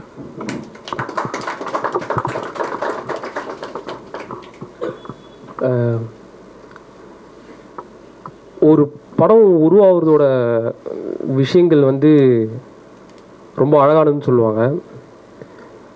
நம்மளுக்கு வந்து ஒரு ஸ்பேஸ் மூவி எப்படி உருவாகுதுங்கிற தன்மையிலேருந்து பார்க்குறோன்னா, நம்ம ஊரையும் அந்த ஊரையும் சினிமாவாக கம்பேர் பண்ண வேண்டிய விஷயங்கள் இருக்குது. ஒரு டைரக்டர் படம் எடுக்கிறதுக்கு முன்னாடி என்னவா ரெடி ஆகுறாரு, படம் எடுக்கும் போது என்னவா இருக்காரு, ரிலீஸ் ஆனதுக்கு அப்புறம் என்னவா மாறுறாங்கன்றதையும் நம்ம இங்கே பார்க்க வேண்டியது இருக்குது. படம் எடுத்து 10 வருஷம் ஆயிடுச்சு, ரீரிலீஸ் பண்ணியிருக்காங்க. நாங்கள் படம் பார்த்துட்டு வெளில வரும்போது தோழர் சொன்ன மாதிரி 10 வருஷத்துக்கு, ஏன்னா அவர் படம் பார்க்கல, ஒரு தோழர் சொன்னது 10 வருஷத்துக்கு முன்னாடி இந்த மாதிரி ஒரு படம் எடுத்திருக்காங்களா அப்படின்ற மாதிரி இருக்குது, ரொம்ப ஃப்ரெஷ்ஷாக இருக்குன்னு சொல்கிறாரு. ஸோ இப்போ வரைக்கும் புதுசாக பார்க்குறவங்களுக்கு அவ்வளோ வியப்பாக இருக்குது, ரொம்ப புதுசாக இருக்குது, ரொம்ப பிரம்மாண்டமாக இருக்குது. ஒரு எல்லா எக்ஸ்பீரியன்ஸையும் தரக்கூடிய ஒரு படங்கிறது வந்து இயல்பாக நடக்கிற ஒரு விஷயமா வராது. கொஞ்சம் அது எக்ஸ்ட்ராடனரி எஃபர்ட் போட்டு எடுத்துகிட்டு வர வேண்டிய விஷயம். ஒரு டேரக்டர் எங்கே வந்து ரொம்ப எஃபர்ட் போடுற இடமா எங்கன்னு தெரியும்னு பார்த்தீங்கன்னா, நோலன் வந்து இன்ட்ரெஸ்டெல்லாம் எடுத்து தான் உலகம் ஃபுல்லாக தெரியுமான்னு பார்த்தீங்கன்னா கிடையாது. ஏன்னா அதுக்கு முன்னாடி பேட்மேன் பண்ண ஆரம்பிச்சிட்டாரு. பேட்மேன் படம் 2 படங்களுமே அவர் வந்து அவ்வளோ ஹிட்டு. ஸோ அதுக்கு முன்னாடியே வந்து அவர் வேர்ல்டு நல்லா தெரிஞ்ச ஒரு டைரக்டர் தான். அவருக்கு வந்து இன்ட்ரெஸ்ட் இல்லாத மாதிரி ஒரு படம் வாய்ப்பு கிடைக்கிது பண்ணணும்னு நினச்சாருன்னா, யாராக இருந்தாலுமே சொல்கிறேன், ஹாலிவுட்லேயே வந்து நிறைய பேர் பண்ணியிருக்காங்க. சயின்ஸ் ஃபிக்ஷன்ற போது ஃபிக்ஷன் வந்துருச்சு அதில். ஸோ சயின்ஸ் நீங்கள் எந்த அளவுக்கு எடுத்துக்கலான்றது தான் நம்ம எடுக்கக்கூடிய டைரக்டரோட ஜட்ஜ்மெண்ட்டாக இருக்கும். ஆனால் என் படம் வந்து சயின்ஸ் ஃபிக்ஷனாக இருந்தாலுமே ப்ராக்டிக்கல் ஃபிசிக்ஸ்னால் என்ன, ப்ராக்டிக்கல் ஃபிசிக்ஸ்லேருந்து நான் என்ன அப்ரோச் பண்ண போகிறேன், அந்த ப்ராக்டிக்கல் ஃபிசிக்ஸை வந்து நான் விஷுவலாக என்ன கொண்டு வர போகிறேன், ஸ்கிரிப்டில் என்னவா கொண்டு வர போகிறேன், ஸ்க்ரீன் பிளேவாக என்னவா கொண்டு வர போகிறேன், எமோஷனாக என்ன கொண்டு வர போகிறேங்கிறது தான் மிகப்பெரிய மெனக்கடல். இதில் ஜஸ்ட் லைக் தட் இந்த மாதிரி ஒரு வார்ம் ஹோல் இருக்குது, இல்லை என்ன சொல்கிறது பிளாக் ஹோல் இருக்குது, நம்ம வந்து இதை வச்சு ஒரு கிமிக்ஸ் காட்டி ஒரு படம் பண்ணிட்டு போயிடலாம். நிறைய பேர் பண்ணியிருக்காங்க, இதுக்கு முன்னாடியே பண்ணியிருக்காங்க, இல்லைன்னா சொல்ல முடியாது. ஆனால் வந்து நான் நாசாவில் ஒருத்தரை போய் மீட் பண்ணி அந்த பர்டிகுலராக அந்த thesis black hole wormhole பற்றி ஒர்க் பண்ணக்கூடிய ஒரு பர்டிகுலர் பர்சன் வந்து எனக்கு வேணும். என்னோட விஷுவலுக்கு நீங்கள் வந்து இது எப்படி, ஏன்னா சொன்ன மாதிரி கெப்த்ரான் தான் சொல்லுவேன், கிப்த்ரான்னு சொல்லிட்டு தான் அந்த எக்ஸிக்யூட்டிவ் ப்ரொடியூசர் அவர் தான் படத்தில். அவர் வந்து பார்த்தீங்கன்னா இன்ட்ரெஸ்டெல்லாம் இருக்க முன்னாடியே வந்து ஒரு பேப்பர் ஒன்று போட்டிருக்காரு, ரிசர்ச் பேப்பர். அந்த பேப்பரில் வந்து சிங்குலாரிட்டி, ஐன்ஸ்டைன் சொன்ன சிங்குலாரிட்டியும் ரிலேட்டிவும் வந்து பிளாக் ஹோலில் வேறு மாதிரி இருக்கும் அப்படின்னு சொல்லி ஒரு பேப்பர் போடுறாரு. அதை ரொம்ப நோலனுக்கு ரொம்ப பிடிச்சதுனால அவரோட சேர்ந்து ஒர்க் பண்ணுன்றது தான் முதல் க்ரைட்டீரியா வைக்கிறாங்க. ஏன்னா ஒரு பேசிக் லா அவர் வச்ச கெப்த்ரான் கிட்ட அவர் வச்ச கோரிக்கை என்னென்னா, எங்கேயுமே வந்து பேசிக்காக இருக்கிற ஃபிசிக்ஸ் லாஸை தாண்டவே கூடாது படம். நம்ம வந்து என்ன வேணால் பண்ணலாம். இப்போ நம்ம ஊர்லேயே வந்து படம் பண்ணுறாங்க சயின்ஸ் ஃபிக்ஷன் போது நம்ம என்ன வேணால் பண்ணலாம்ல, கிராவிட்டி எல்லாம் கூட காட்டலாம். ஃபோனில் டைம் ட்ராவல் பண்ணுறதுலாம் இருக்குது நம்ம ஊரில். ஸோ வந்து ஒரு டேரக்டர் வந்து ஒரு கதைக்கு எவ்வளோ உண்மையாக இருக்கார், கதைக்கு உண்மையாக இருக்கிறத தாண்டி நம்மளோட மிகப்பெரிய பிரச்சனையாக எங்கே இருக்குன்னா, சயின்ஸுக்கு நீங்கள் எவ்வளோ தூரம் எஃபர்ட் போடுறீங்கன்னு ஒன்று இருக்குது. சயின்ஸை நீங்கள் வந்து எப்படி விஷுவலைஸ் பண்ணுறீங்க. அதே மாதிரி நம்ம ஊரில் இல்லை, இது ஜென்ரலாக ஒரு ஜென்ரலாக ஒரு தாட் இருக்குது, சயின்ஸ் ஃபிக்ஷன் இல்லை சயின்ஸை பற்றி படம் பண்ணுறோன்னா மக்களுக்கு புரியாது அப்படின்னு சொல்லிட்டு பார்க்குற ஆடியன்ஸை வந்து ஜட்ஜ் பண்ணுறது, இவங்களுக்கு புரியாதுன்னு நினைக்கிற ப்ராசஸே அவர்கிட்ட இல்லை. ஸோ அதுவே வந்து நோலன்கிட்ட பார்க்குற ஒரு பெரிய ப்ளஸ். அவர் எடுத்த எல்லா கதைகளுமே சரி, எல்லாத்துலேயுமே ஏதோ ஒரு தனித்துவம் இருந்துகிட்டே இருக்கும். மொமெண்டம் பார்த்தீங்கன்னா, மொமெண்டம் பின்னாடி போகும் படம், டெனட்டு வேறு மாதிரி போகும், ஆப்பன்ஹைமர் கம்ப்ளீட்டாக வேறு.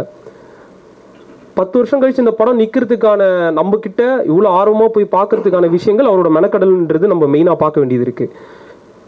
ஒரு அந்த தீசிஸ் பேப்பர் எழுதினவரே இதை வந்து விஷுவலைஸ் பண்ணி சொல்லுங்க அப்படின்னு சொல்லி கேட்குறாரு. ஒரு பிளாக் ஹோல் எப்படி இருக்கும் அப்படின்னு சொல்லி கேட்குறேன். ஏன்னா படம் வந்து 2016 வந்ததுன்னு நினைக்கிறேன், 16 15 தெரில, 14. பிளாக் ஹோலோட ஃபஸ்ட்டு இமேஜ் கண்டுபிடிச்சது 2019.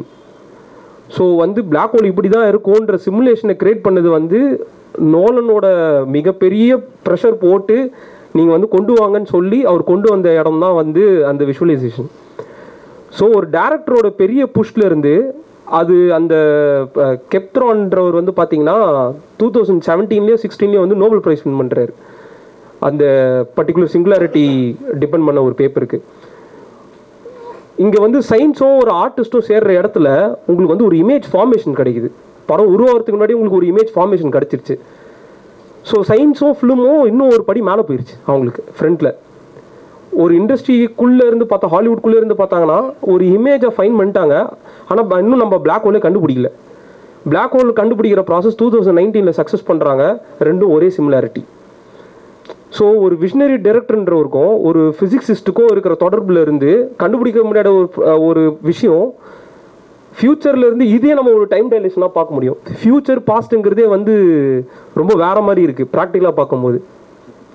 ரெண்டாவது, இவர் ப்ராக்டிக்கல் ஃபிசிக்ஸை யூஸ் பண்ண எடுத்த தைரியங்கிறது வந்து இதெல்லாம் வந்து நம்ம எப்படி யோசிக்கணுன்ற, ஏன்னா நம்மளுக்கு வந்து ஸ்கிரிப்ட் வந்து நம்ம படம் பண்ணுறோம்னா ஏன்னா எங்களோட பெண்டிங்கில் நாங்கள் கண்டமினி கை வச்சுரும். ஸ்க்ரீன் பிளே எப்படி இருக்கா, இதை மாற்றி இப்படி மாற்று அப்படின்ற மாதிரி நம்ம ஒரு ப்ராசஸில் இறங்கிடுவாங்க. இல்லை இது அப்படிலாம் பண்ணக்கூடாது, நம்ம வந்து ப்ராப்பர் ஃபிசிக்ஸ் மூவி ஒன்று எடுக்கணுங்கிறது ஒரு கால் எடுக்கிறதுங்கிறது வந்து அது அவ்வளோ பேரை கன்வின்ஸ் பண்ணணும். ஃபஸ்ட்டு அவ்வளோ பேர் கன்வின்ஸ் பண்ணுன்றதை தாண்டி இது இவ்வளோ பேர் பார்க்க போகிறாங்க அவங்களுக்கு புரிய வைக்கணுங்கிறது இன்னொரு பெரிய மெனக்கெடல். ரெண்டாவது, இது விஷுவலைஸ் பண்ணும். ஒரு ஸ்பேஸில் நம்ம வந்து சின்னதாக ஏதாவது ரோட்டில் ஒரு ஆக்சிடென்ட் நடந்துட்டாலே வந்து இதுக்கப்புறம் அந்த ஆக்சிடென்ட்லேருந்து எப்படி மீண்டு வர அந்த ப்ராசஸே நம்மளால் இது பண்ண முடியாது. இவங்க எடுக்கிறது ஒரு ஸ்பேஸ் ட்ராவல். அந்த ஸ்பேஸ் ட்ராவலில் அவங்க வந்து அந்த ஸ்பேஸ் கிராஃப்ட் உடஞ்சிரும். இப்போ அதில் டாச் பண்ணி அதை காப்பாற்றணுங்கிற அந்த ஹை மொமெண்ட்டுங்கிறது வந்து எக்ஸ்ட்ராடர். அந்த இடத்துல கூட ஒரு ஹை மொமெண்ட்டில் கூட ஃபிசிக்ஸை விட்டு கொடுக்கவே இல்லை. அவர் எங்கே போகிறாருன்னா அந்த வெடிச்சு சுற்றுற இடத்துல கூட நீ அந்த த்ராட்டில் வந்து மெஷர் பண்ணுன்னு சொல்லி கமெண்ட் பண்ணுறாரு. அது பாசிபிள். மிஷினுக்கும் ஹியூமனுக்கும் இதான் வித்தியாசம். ஆக்சுவலி படத்தில் அவர் சொல்கிறதுலையே ரொம்ப அழகான விஷயங்கள் என்னென்னா, மிஷின் நம்மளோட பவர்ஃபுல்லானு கேட்டால் நம்மளோட பவர்ஃபுல். அது வந்து நம்மளால் இருக்கிற ஹார்ட் ஒர்க்ஸ் எல்லாம் பண்ண முடியும். ஆனால் அதுக்கிட்ட என்னென்னா ஒரு ஹோப்போ அதுக்கிட்ட வந்து ஃபைன் பண்ணவே முடியாது. அதோட முயற்சிங்கிறது வந்து மனித மூளைக்கு இருக்கிற மனிதனுக்கு இருக்கிற அந்த சர்வைவல் இந்த இன்ஸ்டிங்ஸ்லாம் அதுக்கிட்ட கிடையவே கிடையாது. அது வந்து சொல்ல இட்ஸ் நாட் பாசிபிள் அப்படின்னு சொல்லுவோம். இட்ஸ் நெசசரின்னு சொல்லுவார். அந்த இடத்துல தான் வந்து நம்ம எங்கே ஹியூமனிட்டி எங்கே போய் புஷ் ஆகுங்கிற ஒரு ஸ்பேஸ் வந்து ஒரு சீன் செட்டப் எப்படி வேணால் எடுக்கலாம். நீங்கள் அந்த இடத்துல எந்த இடத்துல நம்ம அந்த ஹை மொமெண்ட்டை பிக் பண்ணுற இடம் ஒன்று அதுதான். இவங்களோட ஹையஸ்ட் அந்த லெவல் ஆஃப் ஹோப்பை பார்க்குற இடம் அதுதான். ஏன்னா அதுக்கப்புறம் ஹோப் இல்லை, அது உடஞ்சிருச்சுன்னு தெரிஞ்சோடனே அந்த இடத்துல முடிஞ்சு போச்சு. ஓகே, இதுக்கு மேலே என்னன்றது தான் கதை. ஆனால் அதை தாண்டி அதை போய் டாக் பண்ணதுக்கு அப்புறமும் கதை போகுது. டாக் பண்ணதுக்கு அப்புறம் இவங்க வந்து டெசரக்ட்குள்ளே போகிறாங்க, பிளாக் ஹோல்குள்ளே போகிறாங்க. அதுக்கப்புறம் வந்து அனுமானியங்கள் தான் வச்சுங்களேன். பிளாக் ஹோல் உள்ள யாரும் போய் பார்த்ததுலாம் கிடையாது இது வரைக்கும். ஆனால் பிளாக் ஹோல் உள்ளே போனதுக்கப்புறம் ஒரு அனுமானியங்களை வச்சு அதுக்கப்புறம் ஒரு கதையோட நரேஷன் ஒன்று கொண்டு வந்து வைக்கிறாங்க. டெசரக்ட் ஒன்று இருக்குது. டெசரக்டில் வந்து நீங்கள் கிராவிட்டியே வந்து இன்னொரு ஃபிசிக்கல் வழியாக பார்க்கலாம். அந்த கிராவிட்டி யூஸ் பண்ணி கம்யூனிகேட் பண்ணலாம் அப்படிங்கிறதெல்லாம் வந்துருக்கு. இந்த இன்டர்ஸ்டெல்லார் ட்ராவலை வந்து ஒரு 4-5 பேர் ட்ராவல் மேற்கொண்டு அந்த பணியை எடுத்துகிட்டு போகிறாங்கன்னா இவங்களுக்கு முன்னாடி ஒரு 11 பேரோ 12 பேரோ போயிருப்பாங்கன்னு நினைக்கிறேன். அதில் மேன்ஸுங்கிறது தான் இவங்களுக்கு எல்லாருக்குமே ஒரு பெரிய இன்ஸ்பிரேஷனாக இருந்திருப்பார். நம்மளுக்கு மேன்ஸை காட்டுற வரைக்குமே மேன் வந்து அந்த மேன்ன்ற கேரக்டர் வந்து டாக்டர் மேன்ன்ற கேரக்டர் வந்து ரொம்ப என்ன சொல்கிறது மதிக்கக்கூடிய ஸ்பேஸ் எக்ஸ்ப்ளோரேஷன்லேயே ரொம்ப முக்கியமான ஆள் மாதிரி தெரியும். இந்த கேரக்டர்ஸ்க்கு எல்லாருமே வந்து 2 விஷயங்கள் ரொம்ப அழகாக இருக்கும். ஒன்று வந்து கூப்பருக்கும் டாக்டர் பிராண்ட், இவங்க 2 பேர் கேரக்டர் மட்டுமே ரொம்ப வித்தியாசமான ஒரு இடத்துல தெரிவாங்க நம்மளுக்கு. எங்கன்னா படத்தில் மில்லர்ஸ் பிளானட்டில் ஒருத்தர் செத்துருவார் அந்த அலை அடிக்கிறதுல. அதுக்கப்புறம் அந்த ராம்ரி அவர் வந்து அந்த இன்னொரு பிளானட்டில் பிளாஸ்ட் ஆகும்போது செத்துருவார் மேனோட இதனால. இவங்க எல்லாருமே வந்து ஸ்பேஸ் ட்ராவலுக்கு முன்னாடி என்ன பண்ணுவாங்கன்னா கல்யாணம் பண்ணியிருக்க மாட்டாங்க. அவங்களுக்கான எந்த எமோஷ்னல்கான எந்த ஸ்பேஸுமே வந்து இல்லாமல் ட்ரெயின் ஆகியிருப்பாங்க. ஆக்சுவலி நாசா ட்ரெயின் பண்ணுற இடங்கள் நம்ம ஒரு கதைங்கிறத தாண்டி இன்டெலெக்சுவலை வந்து எமோஷனை வச்சு பகடி பண்ணுறதுன்னு ஒன்று இருக்குது. இன்டெலெக்சுவல் பெருசுங்கிற மேட்ரை வந்து அசால்ட்டாக அப்படி தட்டி விட்டு போவார். எங்கன்னா இவங்க எல்லாருமே வந்து இன்டெலெக்சுவலாக ட்ரெயின் ஆனவங்க. அவங்களுக்கு ஃபிசிக்ஸ் தெரியும், எக்ஸ்ட்ராடினரி ஃபிசிக்ஸ் தெரியும், எக்ஸ்ட்ராடினரி ட்ராவல் பண்ணக்கூடிய ஆட்களாக இருப்பாங்க, ரொம்ப இன்டெலெக்டாக பேசக்கூடிய ஆட்களாக இருப்பாங்க. ஆனால் ஒரு ஹை மொமெண்ட்டில் ஏதாவது இடத்துல பிரேக் ஆகிட்டாங்கன்னா அதுலேருந்து கோப்பப் பண்ணி வெளில வர மெக்கானிசம் அவங்களுக்கு யாருக்குமே வராது, கூப்பரை தவிர. கூப்பர் மட்டும்தான் அந்த மொத்த போன எல்லாரையுமே தள்ளி கொண்டு போகிற ஒரு ஆளாக இருப்பான். அவனுக்கு இன்டெலெக்சுவல் ஸ்பேஸில் ஆப்ரேட் ஆக விருப்பமே இல்லாத ஒரு ஆள். அவன் மட்டும்தான் எமோஷனல் பேஸ்டில் சுற்றுற. அதாவது ஒரு கம்ப்ளீட்டாக ஒரு நோ மேன் ஒரு இன்ட்ரெஸ்டில் ட்ராவலில் ஒருத்தன் மட்டும் எமோஷனோட சுற்றுறது வந்து அதுவே இன்னொரு பெரிய துயரம். இதில் வந்து ஒரு ட்ராவல் வேறு பண்ணி இதில் என்னென்னா கூப்பருக்கும் டாக்டர் பிராண்டுன்றவங்களுக்கு மட்டும்தான் பின்னாடி வந்து ஒரு லவ் இருக்கும். அவருக்கு வந்து தான் பொண்ணு மேலே ஒரு லவ் இருக்கும். இவங்களுக்கு என்னென்னா அந்த ஹெட்மண்ட்ஸ் பிளானெட்டில் வந்து பார்த்தீங்கன்னா ஹெட்மண்டை வந்து அவங்க லவ் பண்ணுவாங்க. அவங்க ஃபர்ஸ்ட்லேருந்தே சொல்லிட்டே இருப்பாங்க நம்ம ஹெட்மன் போகலாம் தான் சொல்லுவாங்க. இவங்களாம் டேட்டா வச்சு முடிவு பண்ணுவாங்க. ஹெட்மன் இறந்துருப்பார் ஆக்சுவலி. இவங்க டேட்டா வச்சு தான் மேன்ஸ் பிளானெட்டுக்கு போவாங்க. இங்கேருந்து வர டேட்டா வேற மாதிரி இருக்கே, நம்ம அங்கே போகலான்ட்டு. ஆனால் கதைப்படி உண்மையிலேயே டாக்டர் பிராண்ட் சொல்லி ஹெட்மன்ஸ் போயிருந்தாங்கன்னா கதை எப்பயும் முடிஞ்சிட்டு இருக்கும். அது இதுக்கு மேலே கண்டினியூ பண்ண வேண்டிய தேவை இருந்திருக்கு. ஆனால் அதுக்கு முன்னாடி அந்த எக்ஸ்ப்ளோரேஷன்ஸ் காட்டுறது, அந்த மெயினாக வந்து அந்த என்ன பிளானட் தொடர் அந்த மேன் இருப்பார், அது என்ன மேன்ஸ் பிளானட். மேன்ஸ் பிளானட்டில் பார்த்தீங்கன்னா ஒரு பெரிய சர்வைவல் போராட்டத்தில் மனிதன் எவ்வளோ கேவலமாக மாறுவாங்கிறது வந்து ரொம்ப முக்கியமான விஷயம். அவரும் ஒரு இன்டெலெக்ட் தான், இவங்களுக்கு முன்னாடி போன ஒரு இன்டெலெக்ட் தான். ஆனால் இன்டெலெக்ட் மட்டுமே வாழ்கிறதுக்கு தகுதியான ஒரு விஷயமா இல்லை உங்களை மனுஷனாக மாற்றிடுமானா அது இல்லை. அதுதான் ஒரு படத்தில் வந்து பயங்கரமான இதுவே. நீங்கள் அதை தாண்டி ஏதோ ஒன்று தேவைப்படுறது வாழ்கிறதுக்கு. அப்போ எது எனக்கு எதுன்னு பார்த்தீங்கன்னா அந்த ஹை மொமெண்ட் முடிஞ்ச உடனே, அந்த டாட் சீன்லாம் முடிஞ்ச உடனே இவங்க வந்து எட்மண்ட் பிளானட்டுக்கு போயிடுவாங்க. இவர் வந்து பிளாக் ஹோலில் விழுந்துருவார். இவங்க 2 பேர் மட்டும் தான் சர்வைவும் ஆவாங்க. மற்ற எந்த கேரக்டருமே யாரோடையுமே எமோஷ்னலாக அட்டாச் ஆகாத கேரக்டர். ஏன்னா அவங்க எல்லாருமே ட்ரெயின் ஆனது, நாங்கள் வந்து இந்த மாதிரி ஸ்பேஸ் ட்ராவல் போக போகிறோம், எங்களுக்கு எமோஷ்னலாக எதுவுமே இருக்கக்கூடாதுன்னு சொன்னாங்க. ஆனால் அவங்க யாருமே சர்வைவும் ஆகிருக்க மாட்டாங்க. எமோஷ்னலாக யார் கூடயுமோ கனெக்ட் ஆகும் போது ஒரு லவ்வோட கனெக்ட் ஆகிற விஷயங்கள் தான் நீங்கள் எவ்வளோ தூரமாக இருந்தாலும் சரி. அதாவது லவ்ங்கிறது வந்து கால இடைவெளி இதெல்லாம் தாண்டி ஒரு ப்ராசஸில் இயங்கக்கூடாது. இந்த எமோஷன் வந்து காட்சிப்படுத்துகிற விதம், அதுவும் ஒரு சயின்ஸ் ஃபிக்ஷனில் காட்சிப்படுத்துகிற விதம், கதை சொல்லலில் வர விதங்கள் வந்து அது வந்து ரொம்ப எக்ஸ்ட்ராடினரியான ஒரு விஷயம். அது எங்கேயுமே யாருமே மீட் பண்ண முடியல. இது வரைக்கும் அந்த படங்கள்லேயே வந்து ஸ்பேஸ் மூவிலே வந்து ரொம்ப எமோஷனல் படம்னா வந்து இதுதான். அதுக்கடுத்து கிராவிட்டி சொல்லலாம். அதே மாதிரி மேன்ஸோட கேரக்டர் வந்து தான் மனிதனோட மொத்த அசிங்கமும் காட்டுற இடங்கள் மேன்ஸ் தான். ஒருத்தன் வந்து சர்வைவலில் எவ்வளோ இண்டிவிஜுவலாக மாறி எவ்வளோ ஈகோயிஸ்டிக்காக மாற முடியும், நான் உயிர் பொழைச்சிட்டா போகிறோம் அப்படிங்கிற ஒரு ஸ்பேஸ் எடுக்கிறது. அறம் இல்லாத தன்மையை அங்கேயும் காட்டுறாரு. அறமும் எவ்வளோ மோசமானது, அறம் இல்லாத தன்மை எவ்வளோ மோசமானது, அன்பு இல்லாத ஒரு ஆள் எவ்வளோ மோசமானவன், அன்பு இருக்கிறவங்க என்ன பண்ணுறாங்க. இந்த மாதிரி ஒரு மல்டிபிள் எலிமெண்ட் ஆஃப் லேயர்ஸ் வந்து எமோஷன் ஆஃப் லேயர்ஸ் வந்து இந்த படத்தில் காட்சிப்படுத்த விதங்கள்லாம் வந்து ரொம்ப எக்ஸ்ட்ரானரி. நம்ம ஊரில் இருக்கிற சினிமாவை நீங்கள் ஒரு 10 வருஷத்துக்கு முன்னாடியும் இப்போ இருக்கிற ஏதோ ஒரு சினிமாவை 10 வருஷத்துக்கு முன்னாடி எடுத்து பார்த்தீங்கன்னா எதனா இம்ப்ரூவ்மெண்ட் நடந்திருக்குன்னு பார்த்தீங்கன்னா டெக்னிக்கலாகவும் எதுவும் இம்ப்ரூவ்மெண்ட் இல்லை, கதைகளாகவும் எதுவும் இம்ப்ரூவ்மெண்ட் இல்லை. சயின்ஸ் ஃபிக்ஷன் நீங்கள் எடுக்கக்கூடாதெல்லாம் கிடையாது. எவ்வளோ புக்ஸ் இருக்குது. நம்ம இன்ட்ரெஸ்டெல்லாம் தேடி பார்க்குற நம்மளுக்கு வந்து இன்ட்ரெஸ்டெல்லாம் படம் எடுக்கிறதுக்கு வந்து ரொம்ப நேரம் ஆகாது. அதுதான் உண்மை. எல்லா ஊர்லேயுமே அதுதான் வச்சுங்களேன்.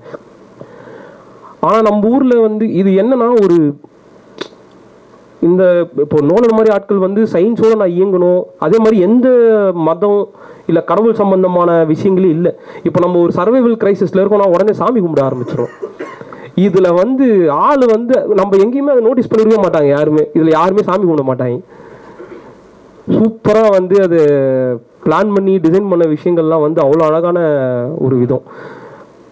ஸோ இந்த மாதிரி மல்டிபிள் லேயர்ஸ் அடங்கின விஷயங்கள் வந்து அடக்கி ஒரு படமாக எடுத்துகிட்டு வரதுல வந்து பெரிய மெனக்கடல் இருக்குது. ஒரு படம் ஆரம்பிக்கிறதுக்கு முன்னாடியே ஒரு ரிசர்ச் ஆளோட உட்காந்து, ஒரு சயின்டிஸ்டோட உட்காந்து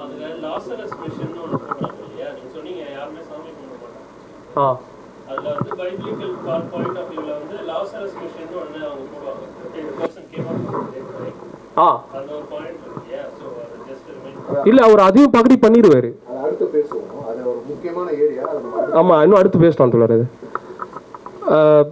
இதுல என்னன்னா ரொம்ப மெயினான விஷயங்கள் 2 பேரை பத்தி பேசணும். ஒன்று வந்து டாக்டர் பிராண்டோட அப்பா. அவர் தான் வந்து இந்த ஸ்பேஸ் மிஷனை ஆர்கனைஸ் பண்ற ஒரு ஆள். என்ன நடக்க போகுது, என்ன நடக்கும் அப்படின்னே தெரியாத ஒரு மனிதர். இவங்க எல்லாரும் பிளான் பண்ணி நீங்கள் வந்து ஒரு ட்ராவலை போங்க அப்படின்னு சொல்லி அனுப்புகிறாரு. பிளான் ஏ பிளான் பியோட. ஹீரோக்கு இதெல்லாம் என்ன நடக்குதுன்னே தெரியாத ஒரு ஆள். அண்ட் மேன்ஸ்க்கு வந்து என்னன்னா இதுக்கு மேலே நம்மளை யாருன்னா வந்து காப்பாற்ற மாட்டாங்கன்னா நம்ம ஏர்த்துக்கு போயிடுவோன்ற ஒரு ஈகோயிஸ்டிக்கான ஒரு பர்சன், ஒரு இண்டிவிஜுவலாக இயங்கக்கூடிய ஆட்கள். இவங்க 2 பேருமே 2 இண்டிவிஜுவல்ஸ். இந்த 2 இண்டிவிஜுவல்ஸ் எங்கேருந்து முடிவு பண்ணுறாங்கன்னா, ஒருத்தவங்களுக்கு வந்து ஹியூமனிட்டி இல்லை இப்போ இருக்கிற எக்ஸிஸ்டன்ஸில் இருக்க மனிதர்களை காப்பாற்றணுங்கிற எண்ணம் இல்லாமல் இந்த ஸ்பீஷீஸ் வாழணும் அப்படிங்கிற ஒரு தன்மையில் முடிவெடுக்கக்கூடிய ஆளும், அந்த இடத்துல மேன்ஸ் பிளானட்டில் நான் தப்பிச்சா போகிறோம், நீங்கள் இங்கேருந்து செத்து போங்க, இதே ஸ்பீஷீஸ் தான் ஸ்பீஷீஸையே கொலை பண்ணுற ஒரு ஆளாக தான் வந்து மேன்ஸ் பிளானட்டில் மேன் இருப்பார். ஸோ ரெண்டு இண்டிவிஜுவலாக யோசிக்கும் போது எவ்வளோ மோசமானவங்களாக மாறுறாங்கன்றது வந்து காட்சிப்படுத்துறது ரொம்ப பயங்கரமாக இருக்கும். அதில் ஸ்பேஸில் வந்து இவங்க வந்து அந்த மில்லர்ஸ் பிளானட்டுக்கு மேன்ஸ் பிளானட்டுக்கு முன்னாடி போகிறதுக்கு முன்னாடி ஒரு சீன் வரும். அவங்க வந்து லவ் பற்றி டிஸ்கஸ் பண்ணுவாங்க, லவ் அண்ட் எமோஷன்ஸ் பற்றி ஒரு டிஸ்கஷன் போகும் ஒரு சீனில். அதில் வந்து ஒரு இண்டிவிஜுவலை விட ஒரு ஹியூமன் கூட்டு ஸ்பீஷீஸோட காப்பாற்றுற விஷயங்களை பற்றி பேசுகிறது வந்து கூப்பரும் பிராண்டும் மட்டும் தான் பேசுவாங்க, வேறு யாருமே பேச மாட்டாங்க. இவங்க ரெண்டு பேருக்கு மட்டும்தான் இந்த ஸ்பீஷீஸையோ இல்லை இந்த ஹியூமனிட்டியோ காப்பாற்றுற ப்ராசஸ் இருக்குது. ஆனால் இவங்களை சுற்றி இருக்கிற யாருக்குமே அது கிடையாது. இப்போ இந்த மாதிரி ஒரு டிசைன்குள்ளே, இந்த மாதிரி ஒரு வேர்ல்டுக்குள்ளே நம்ம எடுத்துகிட்டு போகிறோனாலே, நம்ம ஊர்லலாம் இது படம் பண்ணுறோன்னா இதை வேறு மாதிரி ஆக்கிடுவாங்க. ஒன்று கடவுள் சம்மந்தமாக மாற்றிடுவாங்க, இல்லை ஏதோ ஒரு எக்ஸ்ட்ராடினரி மேலேருந்து ஒரு பவர் வந்து காப்பாற்று தான் மாற்றிடுவாங்க, இல்லை அதில் ஃபிசிக்ஸும் இருக்காது, மிராக்கிளும் இருக்காது, மிராக்கிளும் ரொம்ப மொக்கையாக வச்சு அதனால் கெடுத்து விட்டுருவாங்க. ஸோ இவ்வளோ லேயர்ஸ் இருக்குது. எனக்கு என்னென்னா, நான் இதை வேறு மாதிரி பார்க்கணுன்னு விருப்பப்படுறேன். இந்த கதையோட இந்த லவ்வை ஹேண்டில் பண்ண விதங்கள். அமெரிக்கா வந்து ஹார்ட் கோர் ஒரு ஏட்டிசம் உள்ள ஒரு சொசைட்டி. அங்கே பிளாக்ஸ் ஒயிட்குள்ள பிரச்சனை, ஒயிட் சூப்பர்மசி ரொம்ப அதிகமாக இருக்கிற பிரச்சனை, ஒயிட்ஸ் வந்து மற்ற ரேஸ் எப்படி பார்க்குறாங்கன்ற மிகப்பெரிய பிரச்சனை. இந்தியன்ஸ் அங்கே போய் வாழ்கிறாங்கன்னா அங்கேயும் அவங்க ரேசிசம்லாம் சந்திக்கிறாங்க தான். இவ்வளோ ஹேட்டிசம் உள்ள ஒரு ஏரியாவில் லவ் எப்படி ஒர்க் ஆகுதுங்கிறது அவங்களுக்கு வந்து எந்த இதுவுமே இல்லாமல் ஒரு சின்ன லேயரில் காட்டுறது ஒரு ஸ்பேஸ் மூவிலங்கிறது வந்து அது பொலிட்டிக்கலாகவே ரொம்ப பயங்கரமான ஒரு இடமா பார்க்குறேன். ஸோ தொடர்ச்சியாக பேசணும். ஆக்சுவலி மண் தோழர் சொன்னது ரொம்ப ஒரு ஆழமான பார்வை. அதில் எனக்கு அதாவது மண் வந்துட்டு ஒரு பைனரியாக ஒரு கெட்டவன் அசிங்கமானவன் அப்படின்ட்டு இல்லை. அதாவது அவனுடைய நியாயத்தையும் படம் வந்துட்டு பதிவு தான் செஞ்சுருக்கு. அதாவது அத்தனை வருஷம் தனியாக யாருமே இல்லாத இடத்துல தனியாக எவனாவது வருவான் நம்மளை கூட்டு போக, எதுவுமே தெரியாமல் இருக்கிற ஒருத்தனோட உளவியல் அது அப்படி தான் மாறும். அப்படி மாறக்கூடிய ஒரு நியாயம், அதாவது அவன் தவறி தான் நடக்கிறான். அவன் ஆனால் இருந்துட்டு உந்தி மாத்துறதுக்கான வைக்கிற நிதானம் விளக்க வைக்கிற எல்லாத்தையும் விளக்க வைக்கிற ஒருத்தனா அவனுடைய அந்த பேசிக் இன்ஸ்டிங் மட்டும், மனிதனுடைய அடிப்படையான அனிமல் இன்ஸ்டிங், அந்த இன்ஸ்டிங் மட்டும் அவனுக்குள்ள வந்துருது. ஏன்னா அப்படி ஒரு சூழ்நிலை அவன் இருந்துக்கிறான். ஸோ அது அதான் செய்யறான், அவன் செய்யறான். பட் காரணமும் அதுல டீட்டெயிலா இருக்கு அப்படின்றது. தோழர் சொன்னதில் முக்கியமான விஷயம் வந்து இந்த படத்தோட அடிப்படையாக இருப்பது என்னன்னா, நரேஷ் தோழர் சொன்னது மாதிரி வாட் மேக்ஸ் அ ஹியூமன் அப்படிங்கிறது இருக்கு இல்லையா. இங்கே வந்து படத்தில் ஒரு 2 வகையான மனிதர்களை காட்டுறாங்க. Brand, Cooper. அவங்க வந்து 2 பேரும் சமூகம் சார்ந்தும் மனிதர்கள் வந்து பூமியில் இருக்கிற மனிதர்கள் காப்பாற்றப்படணும் அப்படிங்கிறதும், அன்பு நேயம் முக்கியம் அப்படின்னு பேசக்கூடிய தன்மையிலும் இருக்கிறாங்க. டாக்டர் மேன் வந்து பார்த்தீங்கன்னா அவர் செல்ஃபிஷாக இருக்கிறார். மேன் வந்து குறிப்பாக முக்கியமான ஒரு விஷயம் பேசுவார், சர்வைவல். அது வந்து முக்கியம் அப்படிங்கிற இடத்துல வந்து பேசுவார்.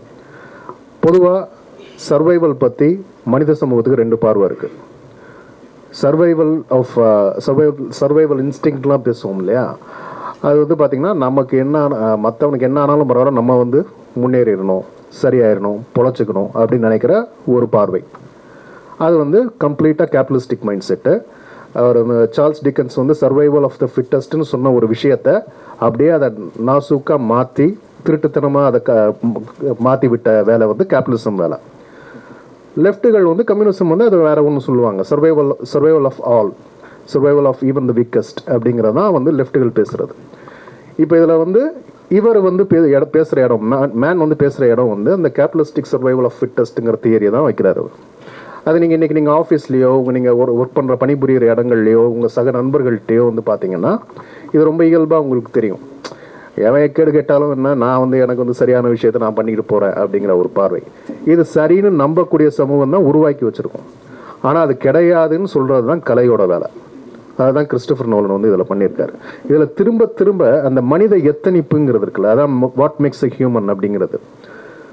அதில் சூப்பராக நரேஷ் சொன்னார், ஒரு ரோபோ வந்து எல்லா டேட்டாவும் இருக்காது, அந்த டேட்டாக்களின் படி டாக் பண்ணுறது இம்பாசிபிள்.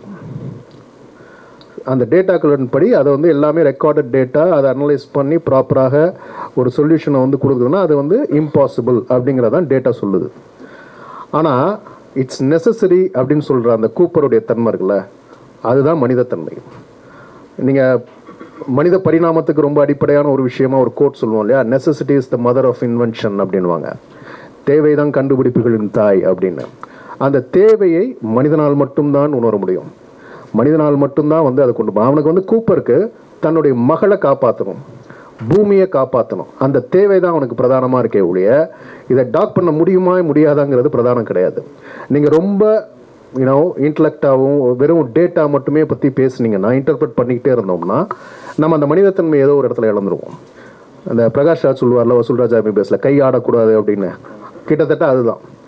கை ஆடலாம், தப்பு கிடையாது. ஏன்னா மனுஷனுங்கிறது கை நடுங்கணும் இல்லையா? கை நடுங்காமல் ஒருத்தன் வந்து ஒரு நோயாளியை பார்க்குறான்னா அவனுக்கு வந்து என்ன ஒரு மனிதத்தன்மை இருக்குங்கிறது இருக்குல்ல. இந்த விஷயம்தான் வந்து இந்த படத்தில் வந்து ஒரு ஓவராலாக வந்து கன்வே ஆயிருக்கு. குறிப்பாக பூமியில் இருக்கக்கூடிய மனிதர்களை காப்பாற்றுவது தான் இவங்களோட கூப்பருடைய நோக்கம். ப்ரொஃபஸர் பிராண்ட் இருக்கிறார் இல்லையா, அவர் வந்து இது சாத்தியம் கிடையாது அப்படிங்கிறது, அதனால் அவர் வந்து ஒரு ஒரு ஒரு ஷாம் மாதிரி, ஒரு மோசடி மாதிரி இதை வந்து நிகழ்த்திடுறாரு. ஆனால் இதில் இன்னொரு சயின்டிஃபிக் தோழர் அருண் தோழர் வந்து நிறையா சயின்டிஃபிக்காக பேசியிருந்தார். இதில் முக்கியமாக இந்த படத்தை புரிஞ்சுக்கிறதுக்கு 3 சயின்டிஃபிக் விஷயங்கள் இருக்குது. ஒன்று வந்து டைம் ட்ராவல். டைம் ட்ராவல் நீங்கள் ஸ்டீஃபன் ஹாக்கிங்லாம் படிச்சிருந்தீங்கன்னா, ஸ்டீஃபன் ஹாக்கிங் டாக்குமெண்ட்லாம் பார்த்துருந்தீங்கன்னா, ஸ்டீஃபன் ஹாக்கிங்குடைய தியரி படி time cannot travel to the past. நீங்கள் டைம் ட்ராவலே பண்ணாலும் ஃப்யூச்சருக்கு தான் போக முடியுமே ஒழிய பாஸ்ட்டுக்கு போக முடியாது. ஓகேவா? இது டைம் ட்ராவலுடைய சயின்ஸ். ரெண்டாவது சயின்ஸ் என்னென்னா குவாண்டம் சயின்ஸுங்கிறது. ஏன்னா இதில் வந்து உங்களுக்கு ஒரு டெஸ்ராக்ட்குள்ளே போகும்போது கூப்பரும் காட்டுறாங்க, கூப்பருடைய மகள் வளர்ந்த மகளையும் காட்டுறாங்க, குழந்தையாக இருக்கிற மகளையும் காட்டுறாங்க. இதில் எது வந்து அந்த மொமெண்ட்டில் நடக்குதுங்கிற குழப்பம் நமக்கு இருக்கும். பட் வந்து அதை வந்து போகிற வேகத்தில் நம்ம கடந்து சுவாரஸ்யத்தில் போயிடுறோம். இதுக்கு தான் குவாண்டம் சயின்ஸ் வரும். குவாண்டம் சயின்ஸ்க்குள்ளே குவாண்டம்ங்கிறது என்னென்னா அடிப்படையில் பெரிய அளவில் நமக்கு வந்து பயன்படுகிற ஃபிசிக்கல் லாஸ் இருக்கு இல்லையா, ஃபிசிக்கல் விதிகள், ஃபிசிக்ஸ் விதிகள், இதெல்லாம் வந்து ரொம்ப நுட்பமான அளவில் பார்க்கும்போது வேறையா இருக்குங்கிறது தான் குவாண்டம் சயின்ஸ். அதாவது குவாண்டம்ங்கிறது சின்ன அளவு அப்படிங்கிறது தான். பெரிய அளவில் நீங்கள் புக்கை தள்ளி விட்டீங்கன்னா கீழே விழுந்துருங்கிறது நமக்கு தெரியும், புக்கை தள்ளி விட்டால் கீழே விழுவும். ஆனால் குவாண்டமில் வந்து அது வேற ஒரு பண்பாக மாறுது. இதை வந்து முக்கியமாக குவாண்டம் வந்து விளக்கணும்னா உங்களுக்கு தெரியும், லைட் வந்து ஃபோட்டானாக பார்ட்டிக்கலாக ட்ராவல் ஆகுது அப்படிங்கிறது தெரியும். இதை வந்து தான் வந்து ஒரு ஸ்லிட் டெஸ்ட் வந்து நடத்துகிறாங்க. அதில் வந்து அந்த லைட்டை பாஸ் பண்ணுறாங்க. பாஸ் பண்ணும்போது பார்ட்டிகிள்ஸாக பாஸ் பண்ணிட்டு இருக்கிற அந்த லைட் அப்சர்வ் பண்ணுறாங்க. அது வந்து என்ன ஏதாவது எப்படி போகுது, எவ்வளோ வேகத்தில் போகுது, அது லைட் பார்ட்டிகளாக இருக்கா அப்படின்றத அப்சர்வ் பண்ணி அதை டெஸ்ட் பண்ணுறாங்க. ஒரு கட்டத்தில் அது வேவாக மாறுது. ஸோ ரொம்ப நுட்பமான சின்ன அளவில் ஒரு பார்ட்டிகிள் போகும்போது திடுதிப்புன்னு அது தன்னுடைய பண்பையே இழந்து வேற ஒரு பண்புக்கு மாறுது. யார் அதை மாற்றுறாங்க, எப்படி அது மாறுது, இது வந்து புரியாத விஷயம். இந்த இடத்த தான் வந்து குவாண்டம் சயின்ஸ் டீல் பண்ணும்.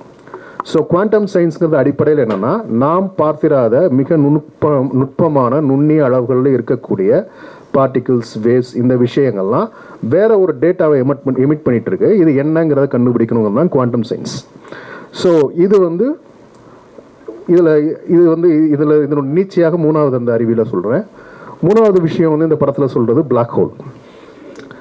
பிளாக் ஹோல்ங்கிறது ஒரு செத்துப்போன நட்சத்திரம். நம்ம சூரியன் இருக்குன்னு வச்சுக்கோங்களேன், அது நல்லா வாழ்க்கை முழுக்க வந்து பயங்கரமாக எரிஞ்சு அதனுடைய திறனெல்லாம் இழந்து, என்ன சொல்ல, ஹீலியம்லாம் இழந்து அதுக்கப்புறம் ஃபைனலி பர்ன்ட் அவுட்டாக மாறி ஒரு டெட் ஸ்டாராக மாறிடும்.